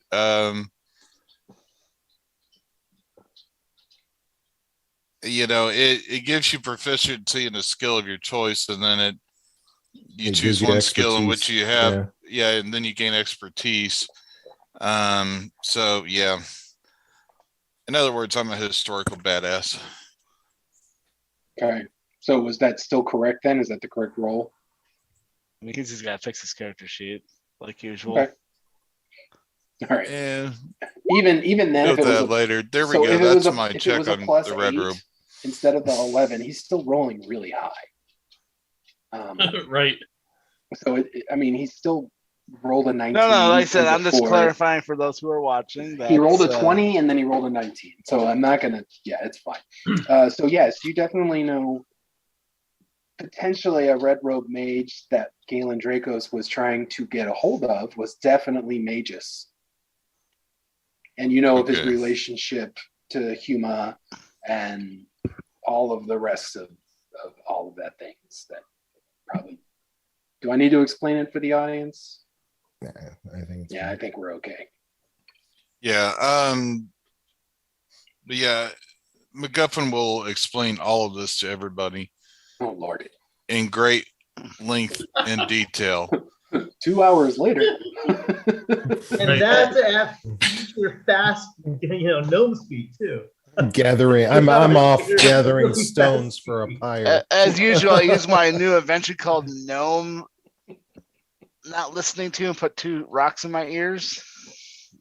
And so meanwhile, everybody's off doing their own thing, and I'm explaining all this very excitedly. And Kodiak is sitting there, sitting on his hind haunches, just Like sitting there attentively looking at me. He's a good boy. He's programmed to. MacGuffin had to make Even Kodiak has those sad side eyes though, trying to get out of it. Yeah, you see like the window washer fluid is freezing on his metallic bear face as he's crying. No, I'm just joking. Oh, that's sad. All right. Okay. I will ask. I say, do you know where this Red Robe Wizard is that we're supposed to? I know where he's supposed to be tomorrow at noon. And where is that? 5 miles due north. What? It'll be right off one of them roads. What time You can't tomorrow? miss it. Is he being moved, or is Midday. there a structure that he's being held at? He's being moved. He's Okay. being moved by some ogres and hobgoblins. So maybe we can set up some sort of ambush. I Perhaps. love fighting ogres. I love assassination. You said that way too passionate. That's what Garrett says. He's like, I can't. What time of wait. the day is it? Oh, right now it's about like it. So she says it's probably closer to midnight here. Oh, well, then we And need to you get guys are this done. cold. We need to get this done. Have our little funeral and then take a long rest before tomorrow. And you guys are really cold. You don't have any winter gear. We have a fire going. We have Yeah. bed rolls and things that we can use and things like Yeah, that. actually, you could Right. probably go around the camp Yeah. and find things, but you might not be able to find things in the size for a kender or a gnome. Might be Yeah, something we- you need to think about. We can cut some I hymns. will ask if she knows who inhabited this camp before she got here. Oh, salami nights. You know, salami. Salami nights, yeah. Yeah, they all Night- died yesterday. The It was Knights pretty of gross. Salami. You don't want to. It's They about a died mile that yesterday? way. They were attacked by the nasty armies, and they were lizard men, Ah, and they were just not caught on guard. Very interesting. Were they more lizard or more dragon like? Bakalis. Ah, Big alligators. Mhm. Yeah. Draconians. don't Lizard use- folk. Yeah. And could lizard folk really be okay in the cold? It really bothers me. Aren't they not supposed to be okay in the cold? can I Just something that we should talk about can I roll a nature check to answer that? if you want to. I mean, they're They are like a magical. They could probably just wear cold weather gear. Maybe if they wore a parka. Well, we should probably get finished with the journeyman, get some rest, so we can beat the ogres to where they are going to be, and we can set up some sort of ambush. Okay. That's my opinion. I'm no tactician, by the way. Yeah, let's hold funeral services for our journeyman. She's I like, bet well, it's really Negathon cold. is It's a really cold, and tactician. you won't be able to dig anything up.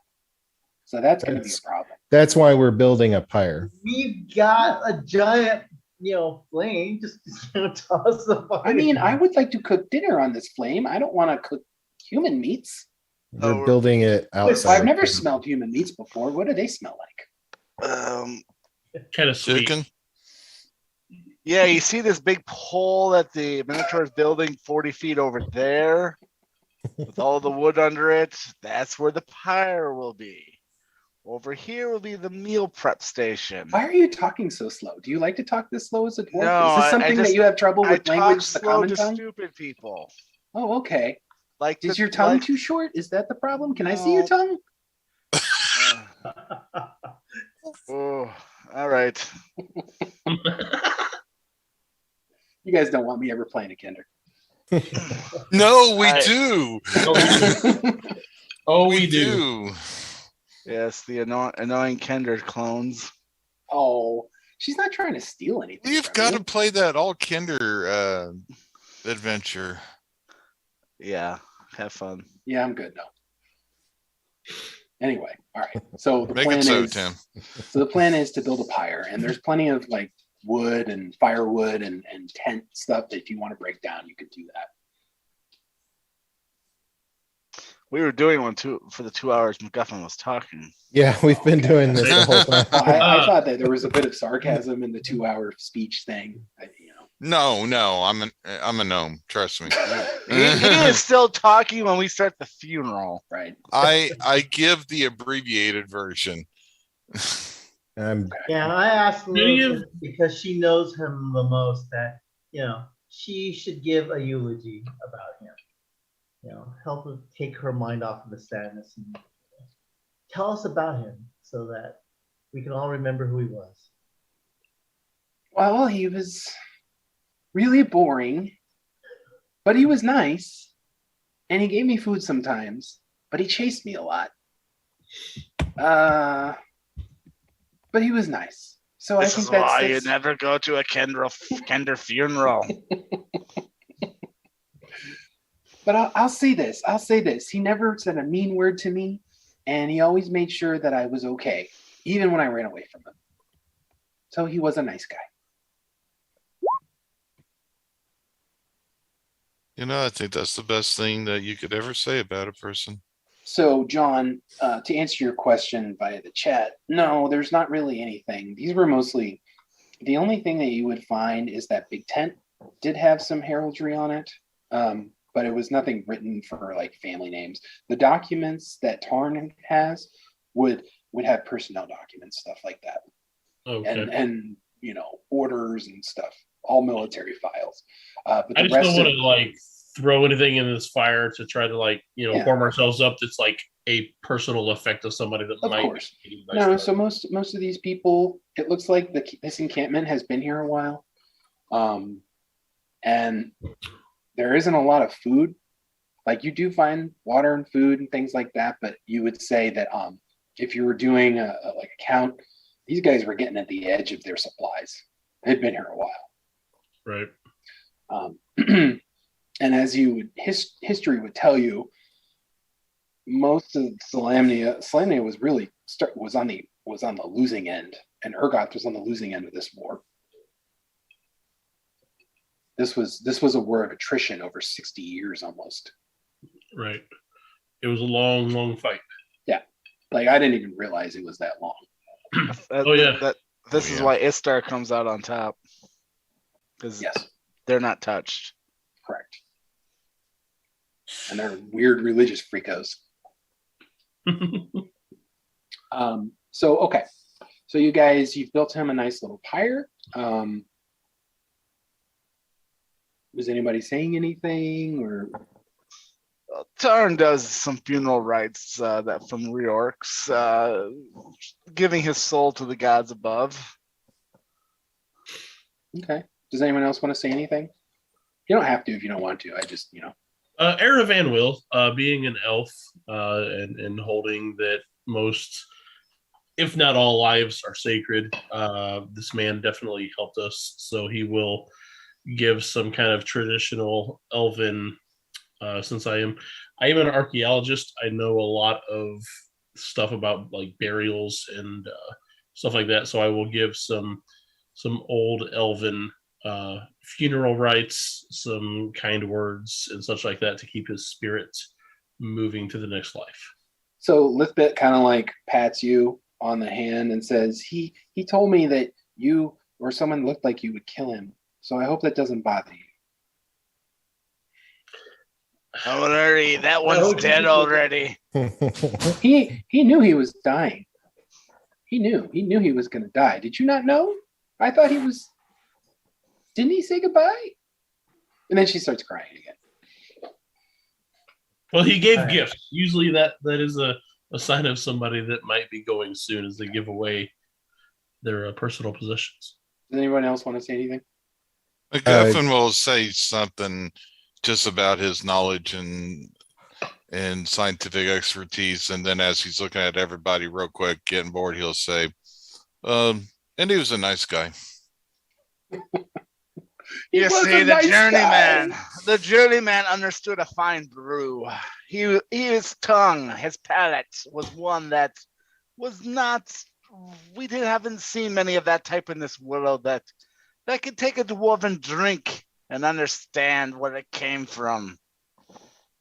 On that note, I'll pull out from the bag of holding the food and stuff that we had gotten from the from our headquarters. So I have a wineskin of Tarn's IPA. I lay it down, on top of a platform that we can like pull out all his items. I didn't know you stole some of that. That's awesome. I'll ask Lithbit if she still has the the 6 sets of silverware that she had borrowed, and if she doesn't have 2 sets. Okay, if she doesn't have it, I will take out of the bag of holding my 6 sets that I still have, and lay them there for him to to go with him in the fire pyre. Okay. While all of this is, while the body is burning and all of this, Garrus will sing the song of his people, like the funeral song. Oh, like a dirge? Yeah, like some kind of like deep baritone. Whenever I think of, this is terrible. Whenever I think of Minotaurs, I think of like Klingons. Yeah. So sorta. I would think of something similar to that, and they would all like scream at the same. Ah! And Vikings, I think of Vikings as well. Yeah, I don't know. That's just me, and that's also partially maybe just because I feel like they were written like that anyway. Okay. Mm-hmm. What's fun is when you have a Minotaur wielding a batleth. Lithbit comes over to you, Ari, and she's like, "Why does it smell like pork?" Smells weird. Anyway, all right, that's my last joke. Okay, so after that, you guys watch it. The fire burn down. The body. I would say you probably go to sleep. You'll take a long rest. So go ahead and heal your hit points, redo your spells, do things like that.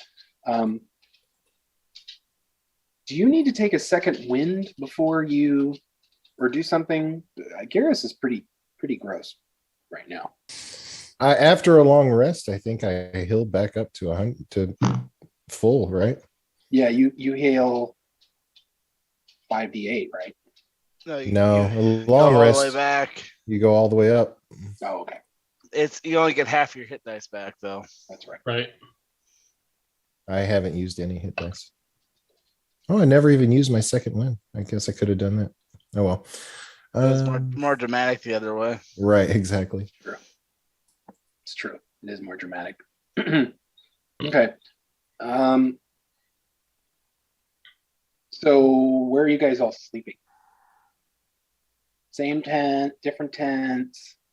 I would say might as well take that largest tent. We could all probably fit in there. Yeah, probably. Yeah. I'll have my bear stand guard. There you go. Cool. I'll hang out with Elizabeth and see how she's doing. I'm gonna take my own private tent. All right. I'm not And going to make it Minotaur weird, but we'll just snores. say, Lisbeth and Ari, you guys get your own tent. Whatever happens, happens. I will say that's... look, I'm not going down that road. You're not a bard. We don't My have to go name's there. Paul. This is You're not a between y'all. bard. Yeah, I'm not a bard. Because bards, we need a bard. Yeah, I feel they like do. we need a bard. All right. When That's people I'll it. play a survive. bard someday. When you do fall asleep in the morning, when you wake up, Lithbit is gone. She has scratched on a note. We'll see each other again at the end. Oh, at the end now. Wait, you were supposed to tell me something. Tell her what? Oh, he just said she's gonna give you. Just do what she says. Hmm? That was what The he journeyman told. told me that I should be doing whatever Lilith tells me to do, and I will. Oh, well, that was part of going to rescue. Ogres. I think Gotcha. that dealt with caressing her back, because as you see, you are now a ancestor of Tasselhoff Burfoot. God. Nope. All right, Nope, we're not. let's figure out if she was my ancestor. Hold on And here. had done something. You're now your own grandfather. Trappist deserved the Nice mute. persuasion check at the time. She was already willing. You didn't have to make any persuasion check. You mean I got a really big bonus? All right, performance check. Okay, this is going way Good lord. PG-13. Not to PG-13. mute other people here. Hard stop. Hard stop. You guys, whatever. There was a racket in the tent. We'll just leave it at that, okay? Meanwhile, they're just Yeah. trading Right. old trinkets.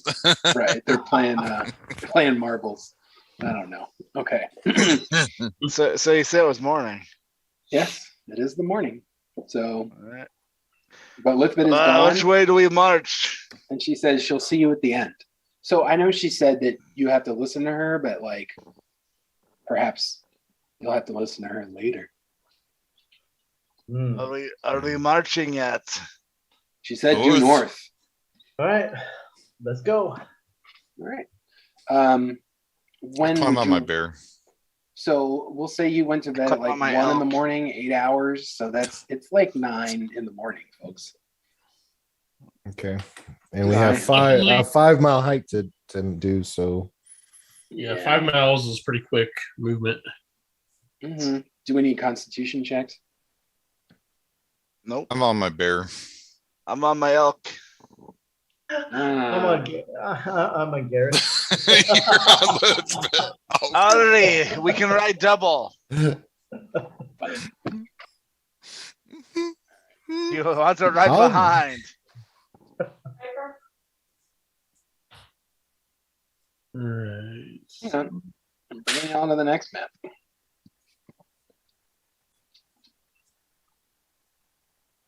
Copy. Diddle-doo, diddle-doo, diddle-doo, diddle-doo.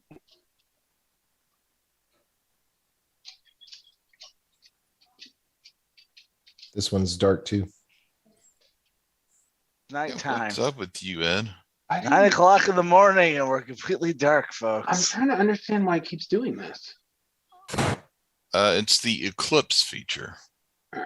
Is that better? Gosh, is the mountain coming There it down? is. I don't like you That guys was bad. sometimes. All right. So Yeah. I'm gonna. Okay.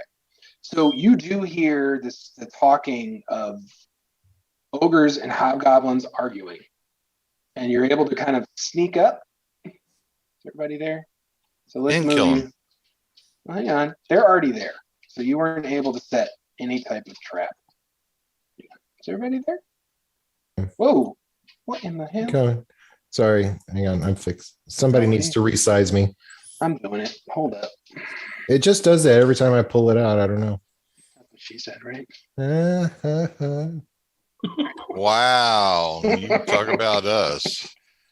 Hey, I can do PG-13. Woo! You know, PG-13 has changed a lot over the years. Has it though? Yeah, Oh. go back and watch That- the movie Tomboy, and we'll just call it at that. I've never even heard of that movie. That's because it wasn't very good. All right. Well, hang on. Just let me get Garrus set up here because I'm trying to like situate him. All right. So damn it. Hang What on. are you doing? I'm trying to get your HP up to date and do all the things. That's my It elk. is. Oh, that is badass. My Cool. HP is fine. I would love to see the original picture to that sometime, Right. Chuck. So what you guys see from around that tree is 3 ogres surrounding what looks to be a very good-looking blonde man in a red cloak, but very fine clothes that have been dirtied up. And there are 2 hobgoblins. One looks to be some type of chieftain, and the other another high-ranking. And they're just arguing. They're yelling at each other in ogre. They're yelling at each other in hobgoblin. They're yelling at each other in common. And the blonde man is just kind of sitting there looking up and just like nodding. And you could tell it looks like he's understanding what they're saying. And he'll occasionally say something in ogre, or he'll say something in hobgoblin or in goblin. And like they'll tell him, they'll curse at him, but he's like egging them on. And they are just totally not looking at you at all.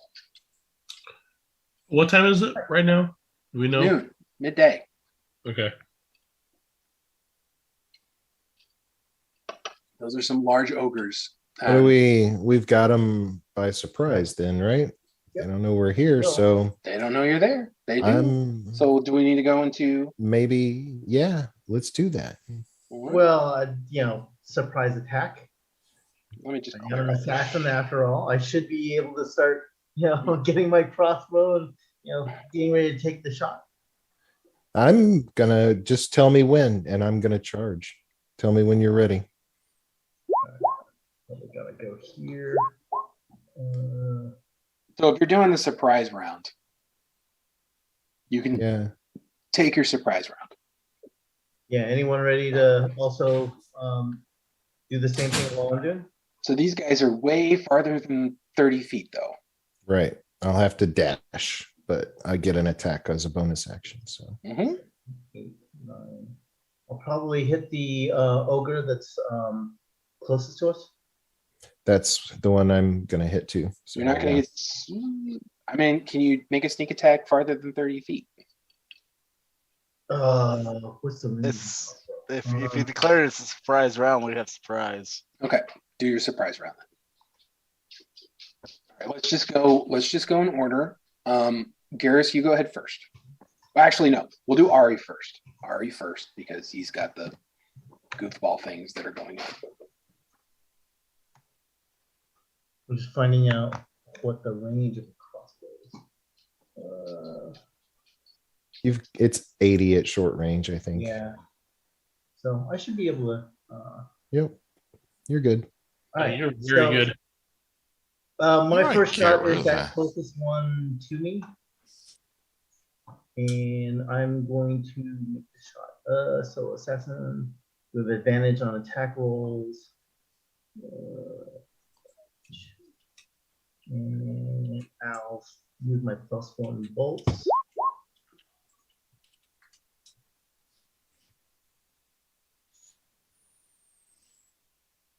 Who are you attacking? Attacking the ogre that's closest to us. Oh, this guy. Okay. Yeah. So And you hit a 14. 14 definitely hits him. He's just a big oaf. all right. So then, Oh, sneak one attack. more thing. I'm sorry. You do notice that on the back of this hobgoblin over here, actually, just give me a perception check. Everybody can give me a free perception check. Okay. Whoops. No, Not with advantage. Sorry. Gotta know. You want super advantage? Just normal perceptions. I'm too Oh. focused on the ogres. Yeah. To notice. Tarn, you spy what looks to be on this hobgoblin's back is a loop to his back is a staff with a dragon's head and a gem on top of it. Magic user. Staff of mages. All right, so continue forward with your. So the only person who saw that was Tarn. All right. Is it my turn? Did I say anything? So, No, all right. So you made an attack, Ari. You hit him. Did you roll your sneak attack damage? no, not yet. All right. And that's once, but because it's assassinate and it's crit, so I double that, or I roll sneak attack twice. Roll it twice. So 25 plus 9. All right, so 34.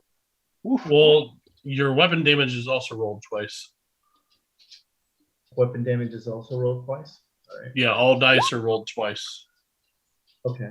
So another 14, another 11. So give me a total, please. 22. 45. Wow. Yep. All right. So you hit him, and like you hit him you put his eye out, and he just roars. All right. And Garrus. who did you hit? Who did you hit, Ari? Oh, I'm sorry. Is it somebody else's? No, it's Garrus's. Garrus, go ahead. All right. So Garrus comes crashing out of these woods and Oh yeah. comes up like, "Ah!" He's got his sword raised, but whenever he gets up there, Do He you just see the beast? smashes his head right. Do you have him in into your the- sights? as a bonus action? Mm-hmm. Jeebus. That's a hit. For 11 He's points of damage. Still alive somehow. Somehow you gore him into his midsection. It pierces his leather armor. That's all I got for the Okay. surprise round. All right, so let's go to Trampus. What are you doing? I don't know. It's okay not Um, to do anything. It's just a surprise round. I mean, you can Yeah. probably run and get in range, but Grease the guy Can- with the staff. Can Grease the my hobgoblin? can my bear and I kind of sneak around? The trees, of course. Yeah. Let's see. 5, 10, 15, 20, 25, 30, 35, I'm going to start rolling initiative for 40. my guys. 45, 50.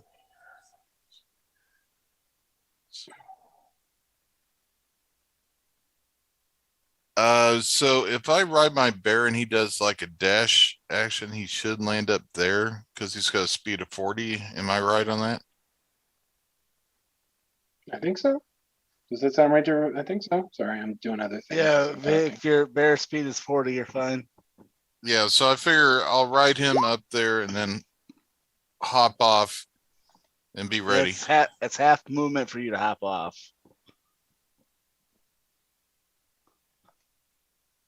Okay, well, so just do that at the beginning of the So next you, round. yeah, a dash, your bear could get to any one of those enemies. okay. If I thought I could do it, I'd sneak totally around and, come around the backside and get him, but Sorry. shut up. What are you, 12? Yes. Yes. Back Yes. All right, door. let's bet. Oh, sorry. Hey, Travis, your bear could get to Right. here with Where a we at? dash. Oh, up there? Boring. Yeah, if he dashed, he could get up to this line here. Okay. Don't be blocking my angles. So here,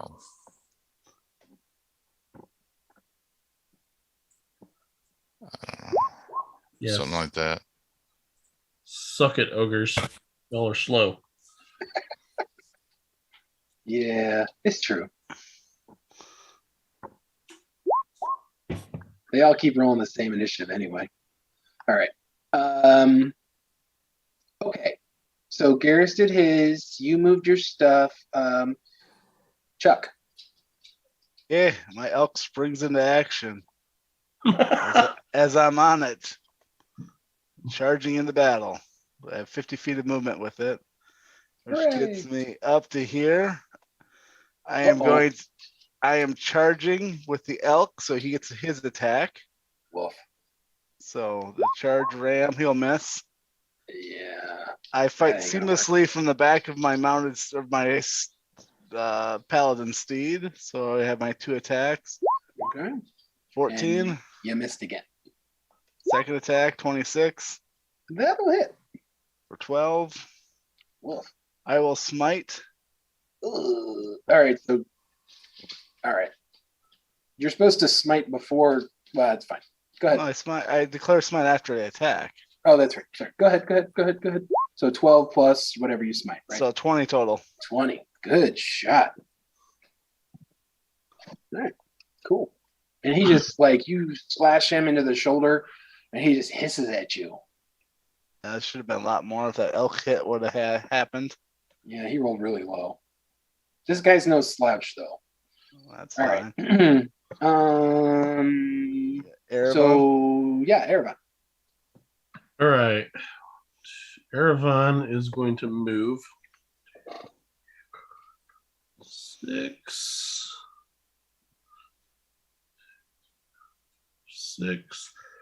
All right. This ogre right here is in range for actually I will center a shatter spell right here to hit your shatter spells. To hit both of those ogres. All so right. They will both need to make a con save DC 15.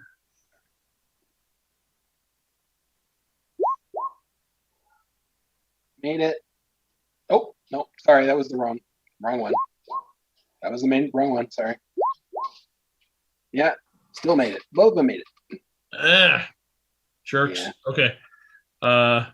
So 4. So they're gonna take half damage. All right, that's so 8 to both. All right, well that guy's dead. And he thinks 8. Hey, you killed an ogre. Woo! As that spell goes off, he just falls over. Boom. No, I'm not gonna be an ass. That's fine. I was gonna say, which direction does he fall over? Does he fall over on Garrus? No, I'm not gonna do that guy. Okay. Did everybody roll their initiative? I don't see everybody on here yet. Oh. Yeah, get your initiative. Oh, I didn't hit my character thing first. Damn it. All right, Ari, roll. Ari. You got to add yourself to the initiative, though, Ari. Wah.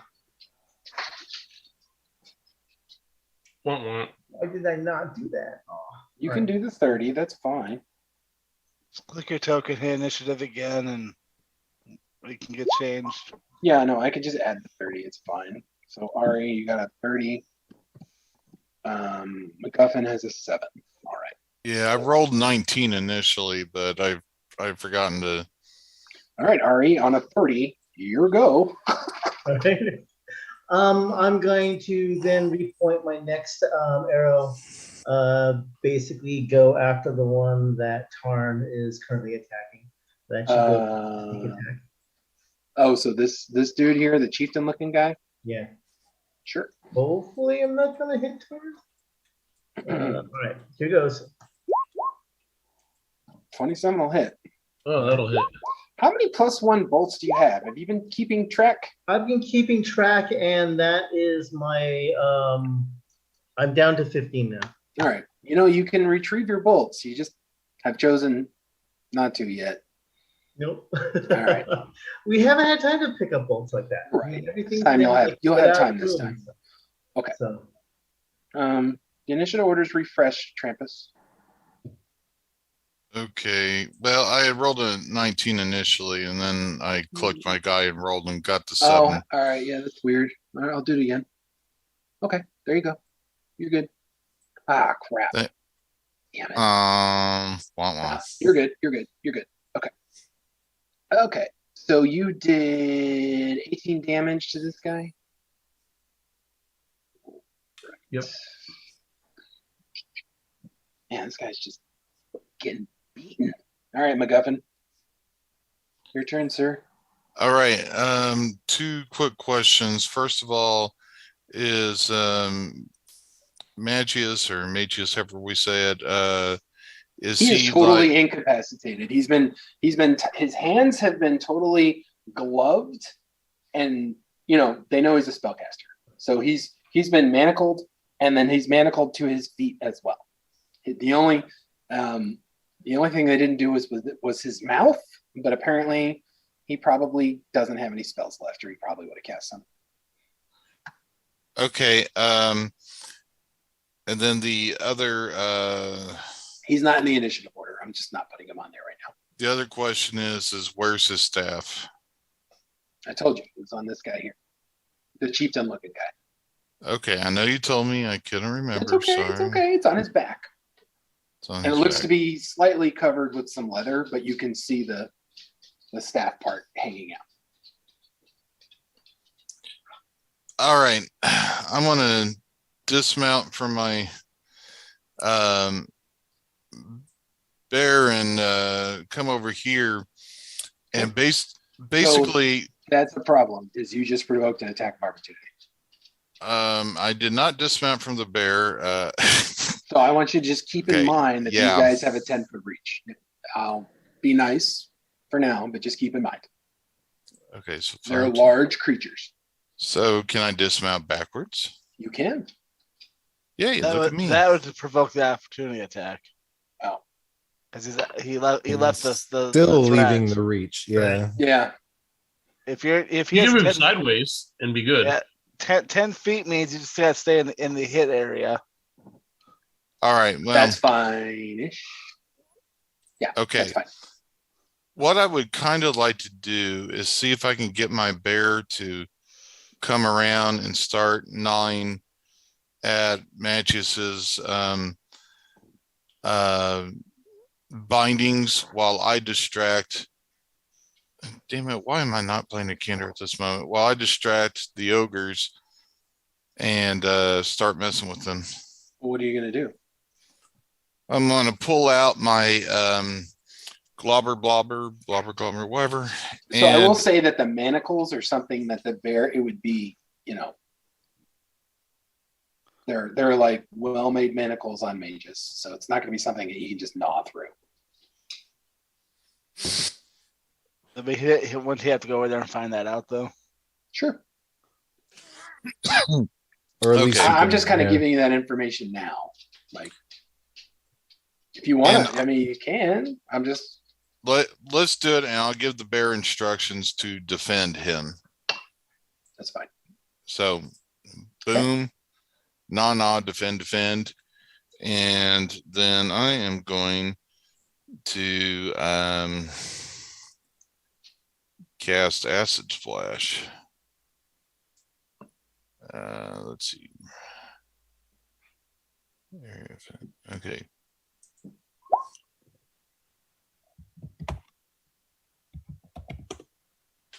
And then I want to do it in a way that'll get this guy. Yeah, that's fine. You hit him. Yay. Your acid splash kind of burns a hole into his arm, and he just yells at you and over. Okay. Is your bear just defending, or is he attacking? You know what? He can make an attack. All right. He can make an attack. Okay. Bear with me. Still defender. Where is his? All right, so let's see. Melee weapon attack. Your spell attack modifier to hit. Where It's is right there on his character sheet. If you click on it, his attack is on there. Click on Kodiak's character sheet in the journal tab, and then go right there where it says Force Empowered Rend. You see it? Yeah, that was another thing to hit. There you go. All right. Damn, I need a 22 will hit. Now, yeah. Now hit the attack that you just made. Okay, so damage. Hit the attack in the chat. Sorry. Got it? Damn it! Okay. I don't It's all right. use We're talking this you through enough. it. It's okay. We're talking through it. It's fine. Hit the attack. You got it? Or you want me to do it? Yeah, damage 11 force. There you go. Boom. 11 force. Nice. All right. There you go. See? We're learning things. We're growing. We're growing as players and DMs. Everyone's having a good moment. All right. Erevan, your turn. Okay. Erevan has a 15-foot cone. Now I'm worried. Did Negavon die? I don't know. You know, really I bothered. think that counts as a mysterious death. Well, we'll see what happens with Zorion. He may show up again. We'll see. He was knocked down, but then there was a Draconian with him. So Draconian It's true. should probably do a revive on him before he completely. Yeah. Anyway, I'm just teasing. Go ahead, Aaron. Erevan is going to move here, and he is going to do a color spray at this ogre here. Interesting.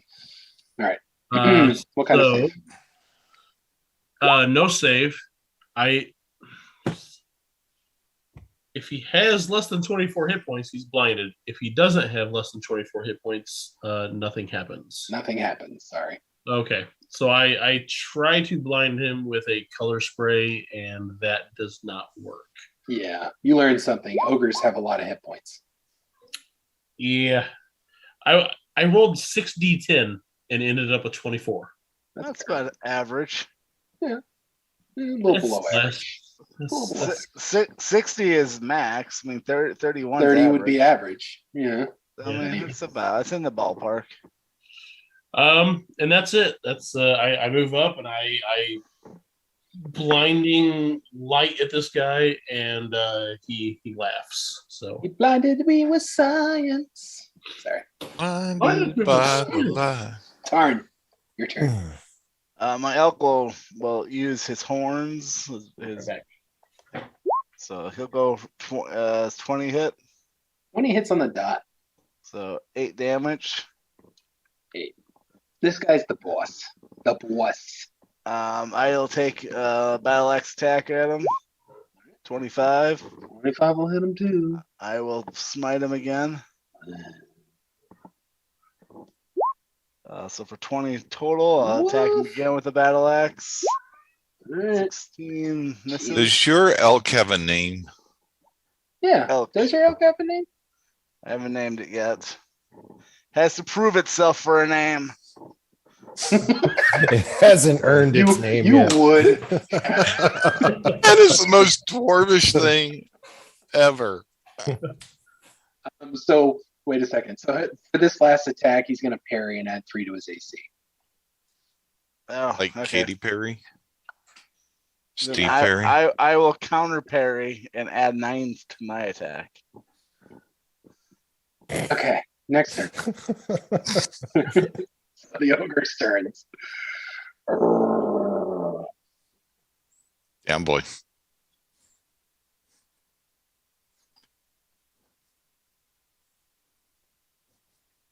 You have 2 different initiatives for the ogres. I have 2 different ogres. You're right. That was just saying. You're right. You're right. I got to figure out which. I should have done that. This guy was over here, right? Yeah. All right. Figure out. All Well, right, he who was- let the dogs out? He was actually 1 up He was 3 spaces diagonal from me. Okay. Something like that. Yeah. Yeah. Yeah, so this is actually the guy who's moving anyway, so that's fine. All right, so he is going to make some attacks here.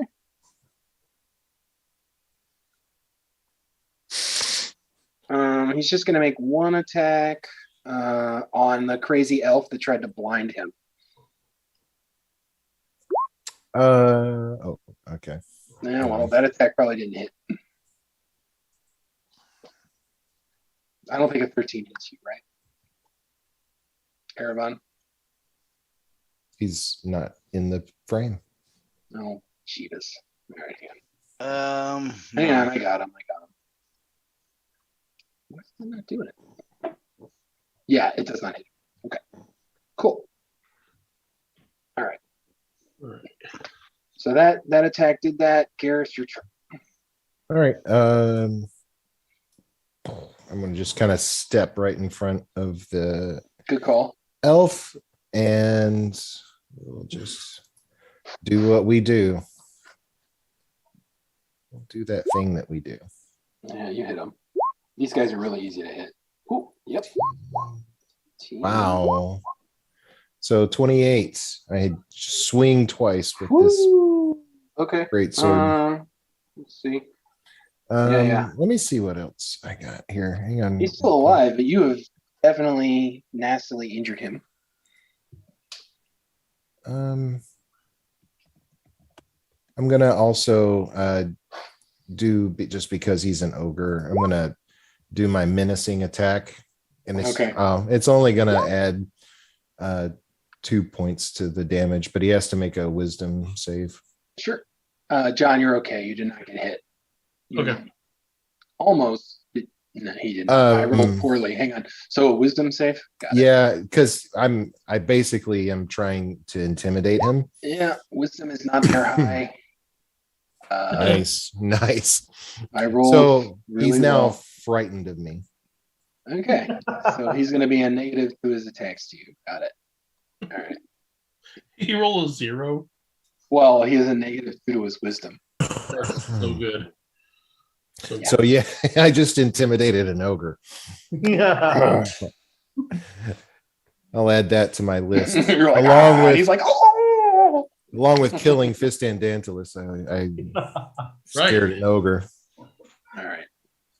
This hobgoblin ain't happy. Bringing sunshine. All right. Okay. So he is going to attack you. Actually, you know what? He's going to attack your stupid elk first. That's what it's there for. No, he hit. That's fine. Probably killed it. 8 damage. Nope. Didn't kill it.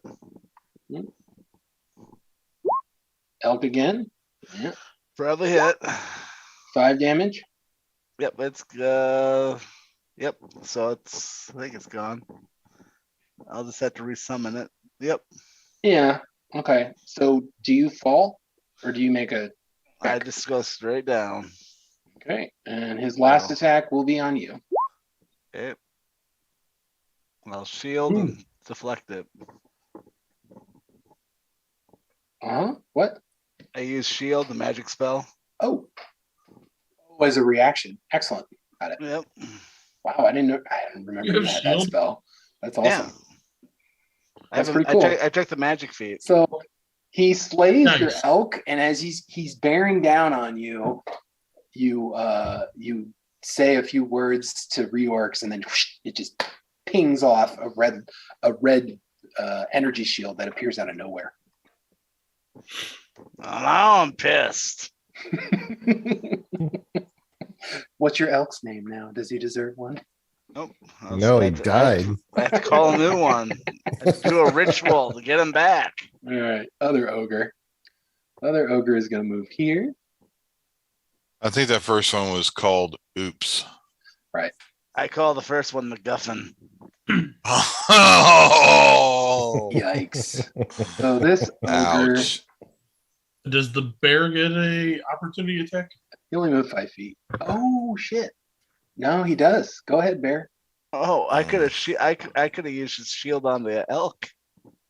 You could have. It went to But save the elf him. doesn't deserve I just laughed while his attacks were so high. Oh, hold on. I'm sorry. I'm I doing this just wrong. laughed at this. I Go was ahead like, and roll an really? attack for your bear. Let's see. Why is bear attacking? Because You get an opportunity. An opportunity attack. Oh. Ogre is dumb. Oh, bear. More like DM's dumb, but that's fine. No, I'm asking why. He rolled a 1. I mean, it's kind of Yeah, like he didn't get it. he gave him a high five as he left. All right. So the ogre tries to stab you with his javelin. MacGuffin? What? 16. Does that hit? I believe it does. 16, yeah. All right, this is gonna hurt. No, it's not shield. 14. Everybody's playing shields. All right, cool. All right. So that missed. Okay, cool. All right, and finally this goofball over here who's last in the initiative. Hang on a second. Let me get his character sheet.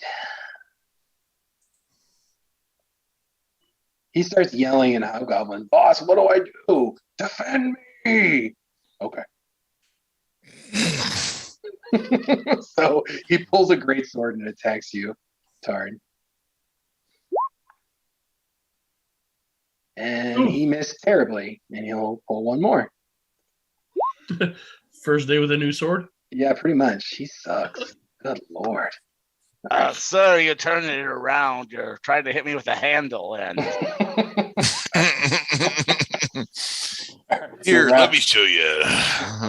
We're now going to the second round. Ari. All right. I will taunt that chieftain that just attacked Tarn. I'll basically talk about how he's more the captain. The chieftain is this guy on the left. Yeah, the guy on the left. How dishonorable he is, and his mother must have had way, way, way bad relations with ogres in his day, and that's why you're fighting. All right. So charisma saving throw.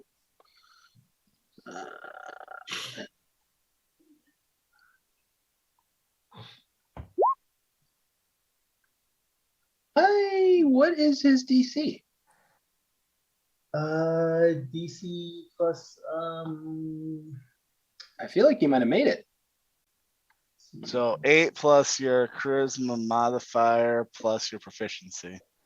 Let's see. So let's see. 8 plus 4, 12 plus proficiency, which would be 15. You made it. Oh, yeah. He just. This is what happens when I attack a chieftain. Yeah. Damn. He is a hobgoblin. Hobgoblins are known to be a little bit more charismatic. Just throw him another bolt into him. Yeah. All right. So sneak attack it. Go for it. Plus 1 bolt. That'll hit him. Attack it. Yikes. 27. Woof. He's still up, but he is definitely looking bad. God damn it. All right. That's terrible. Okay. All right, MacGuffin. So basically, this big ogre towering over you attempts to stab you, and you put up your magic, and it deflects off. Well, yeah, I really need to get some better damaging spells. That's all I'm saying. So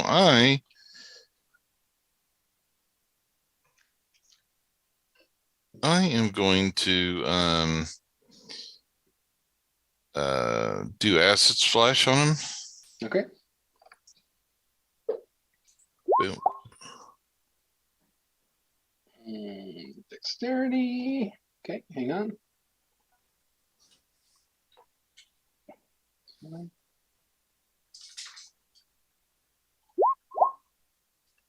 He failed. Giddy. So he takes 10. Okay. Bear comes in. Okay. Don't caress him this time, Bear. Right. Gives him a big hug. Oh, come on. All right, Bear. Make your attack, Bear. I'm trying to. A bear is a friendly bear. I'm clicking on the thing and it's not coming up. You click on his sheet. I'm trying to click on a sheet. Do you want me to do it for you? Or are you good? Please. Yeah, I don't know why it's not allowing me to. It's all right. So Pull it 15 will hit him. 4 damage. That's what happens when the DM takes over. Just saying. Right. He slashes his calf. All right, Erebon. All right, Erevan. So we've got 2 ogres there. Erevan is going to Eldritch Blast each ogre. Boom, boom. One with each hand. Eldritch Blast +7.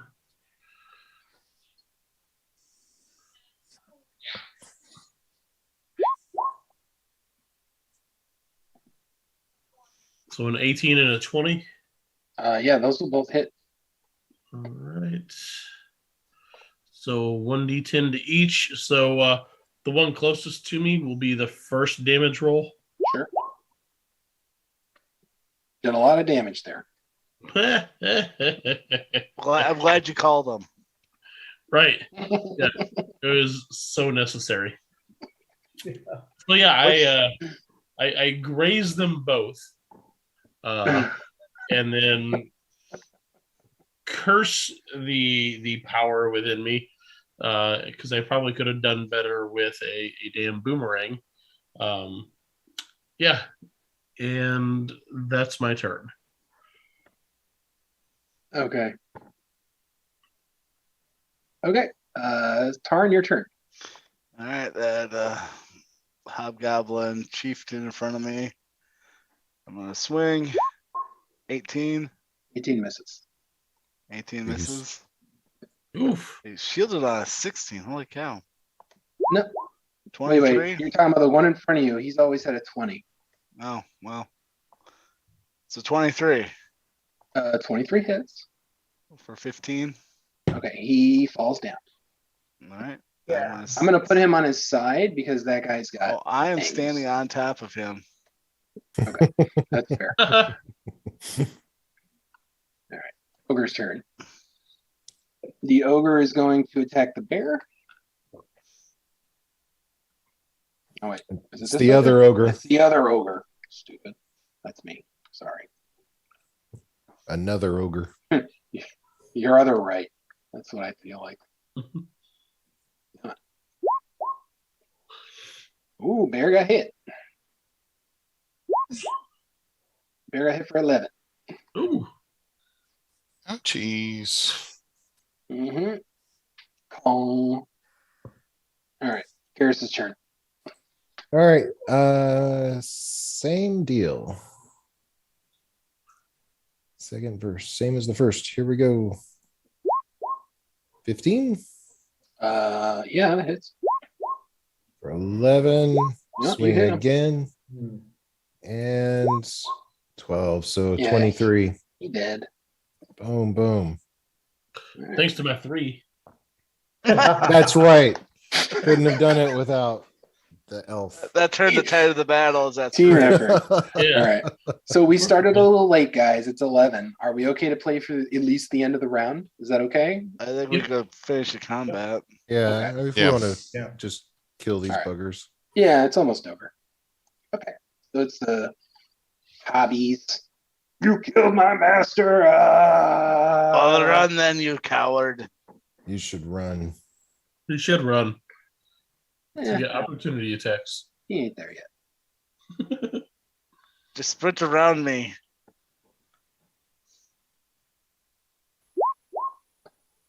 God, he sucks. He's terrible. I told you last time, you have to turn the sword around. So he actually comes here. And that'll be that. All right. Ogre's turn. Oh wait, sorry. That ogre died. Right? Oh. Oh no, that ogre didn't. I guess maybe. The ogre that died was the one that went before that, wasn't it? Yeah. One above Tim. So I just. So Well, I I screwed that up. think you just hit the screwed wrong it up. ones. I still screwed it up. So because he was what, here? Yeah. Yeah, he wouldn't. Or no, he was here. Yeah, just Yeah, I mean, he's still within range, so that's fine. just click him and give him another initiative and change it to 8. He's just gonna move, and he's gonna attack Tarn because Tarn's mean. I hurt someone's feelings. You did hurt my feelings. Doesn't that cause an opportunity Hey, to no, the bear? no, he's still No, within it's- 5 feet of no. him. The 10-foot reach. Yeah. All right, Yep, that Tarn. hits. That barely Hey. hits. I don't have shield. 7 damage. Oh gosh, I'm down to 42. Okay. All right. See, this is bad. See, I forgot to take him off the stupid thing. All right, that's fine. All right, top of the. Now that guy's there. We did that already. He meant so. All right, your turn. All right. I'll go after the. I'll try to go after the ogre. Sure. I think with bear, with Kodiak, I'll have sneak attack. So here we go.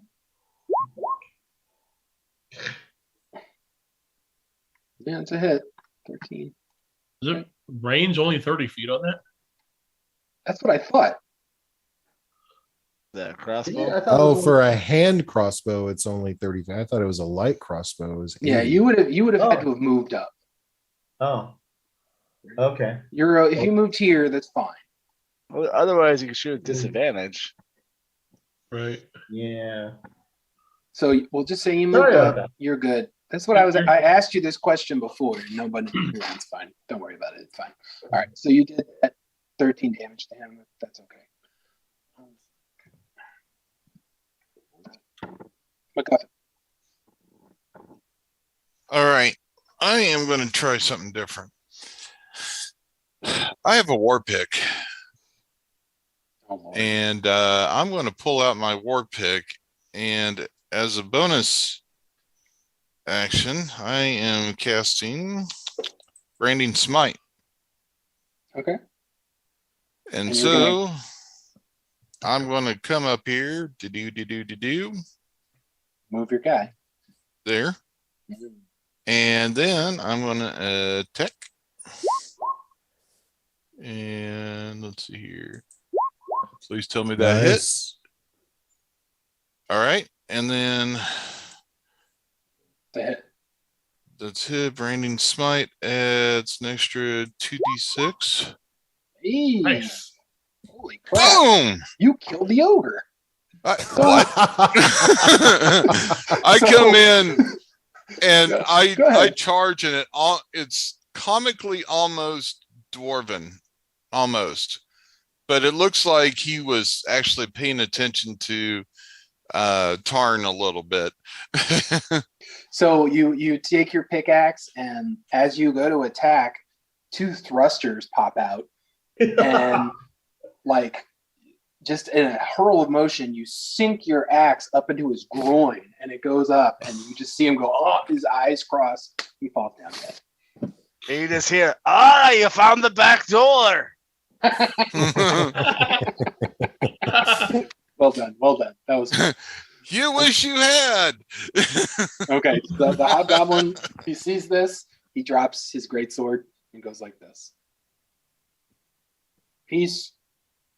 Peace. Peace. Peace. Aravan moves there Pieces. and throws 2 Eldritch Blasts at this guy. Oh. All right. Which guy? Oh. The only guy 'Cause standing. He clicked MacGuffin. Oh. Yeah, you hit him. There you go. You First finally did blast. some damage with it. Let him do some damage. Well, with he his didn't, Eldritch as I Blast. say, he didn't do damage yet. No, he did. Oh, I guess not. He did. 5. Yeah, he did 5. Okay. I move around the Minotaur. I'm like, yeah. He's like, oh, that burned me. My singed my hair a little bit. Ow! Please don't do that, elf. You're lucky. Are we You're still in okay. initiative, or are we good? I'm just gonna slap him with the flat side of my blade to knock him out for right now. He's got 34 hit points, man. I'll slap him repeatedly then. Yeah, I can help. Okay. I mean, We'll if he- no, I know. I'm just teasing. No, it's fine. You knock him out. That's okay. I'm gonna put him on his side. So I'm finally, the going wizard. for non-lethal. It's okay. So the wizard kind of stands up, but you can see that he's manacled with his legs and his feet together like on a prison chains. I He's pull like, out my all-purpose tool. well, you're a motley crew, are you not? Do you Come mind? with us. Come with us if you want to live. We honor as I hack off the hobgoblin chieftain's head. So, a dwarf, a minotaur, a gnome, a wilder elf, and a bear. We had a Oh, is that and a kender over there? Very well. That's an automaton, thank you. Could someone please fetch my staff off your prey over there? I'll throw him the staff. I'm not touching it. Yeah, It's wrapped in leather. I'll just grab the leather part and toss it to him. Okay, I think this is a good place. He's like, my name is Magus. Pleasure to meet your acquaintance. So I feel like we'll leave it there. All right, guys. There's a hell of a lot of XP that I will give out because there was just a lot going on there. No problem. I think we went a little past, but we started a little late. I hope everyone had a fun time. Thank you very much for spending your evening with us. I hope everybody here had fun, and we will catch you in January, mid-January, for our next game. Awesome. Cool. Travis, can you fade to black, please? Travis. He fell asleep. he may have. Hold on, let me see if I can get Travis, him did you go use the restroom? Looks like somebody's doing something. Somebody is definitely doing something. I don't know. Are we still live? I hope. I'm kind of fond of the guy. Just doing fine stuff.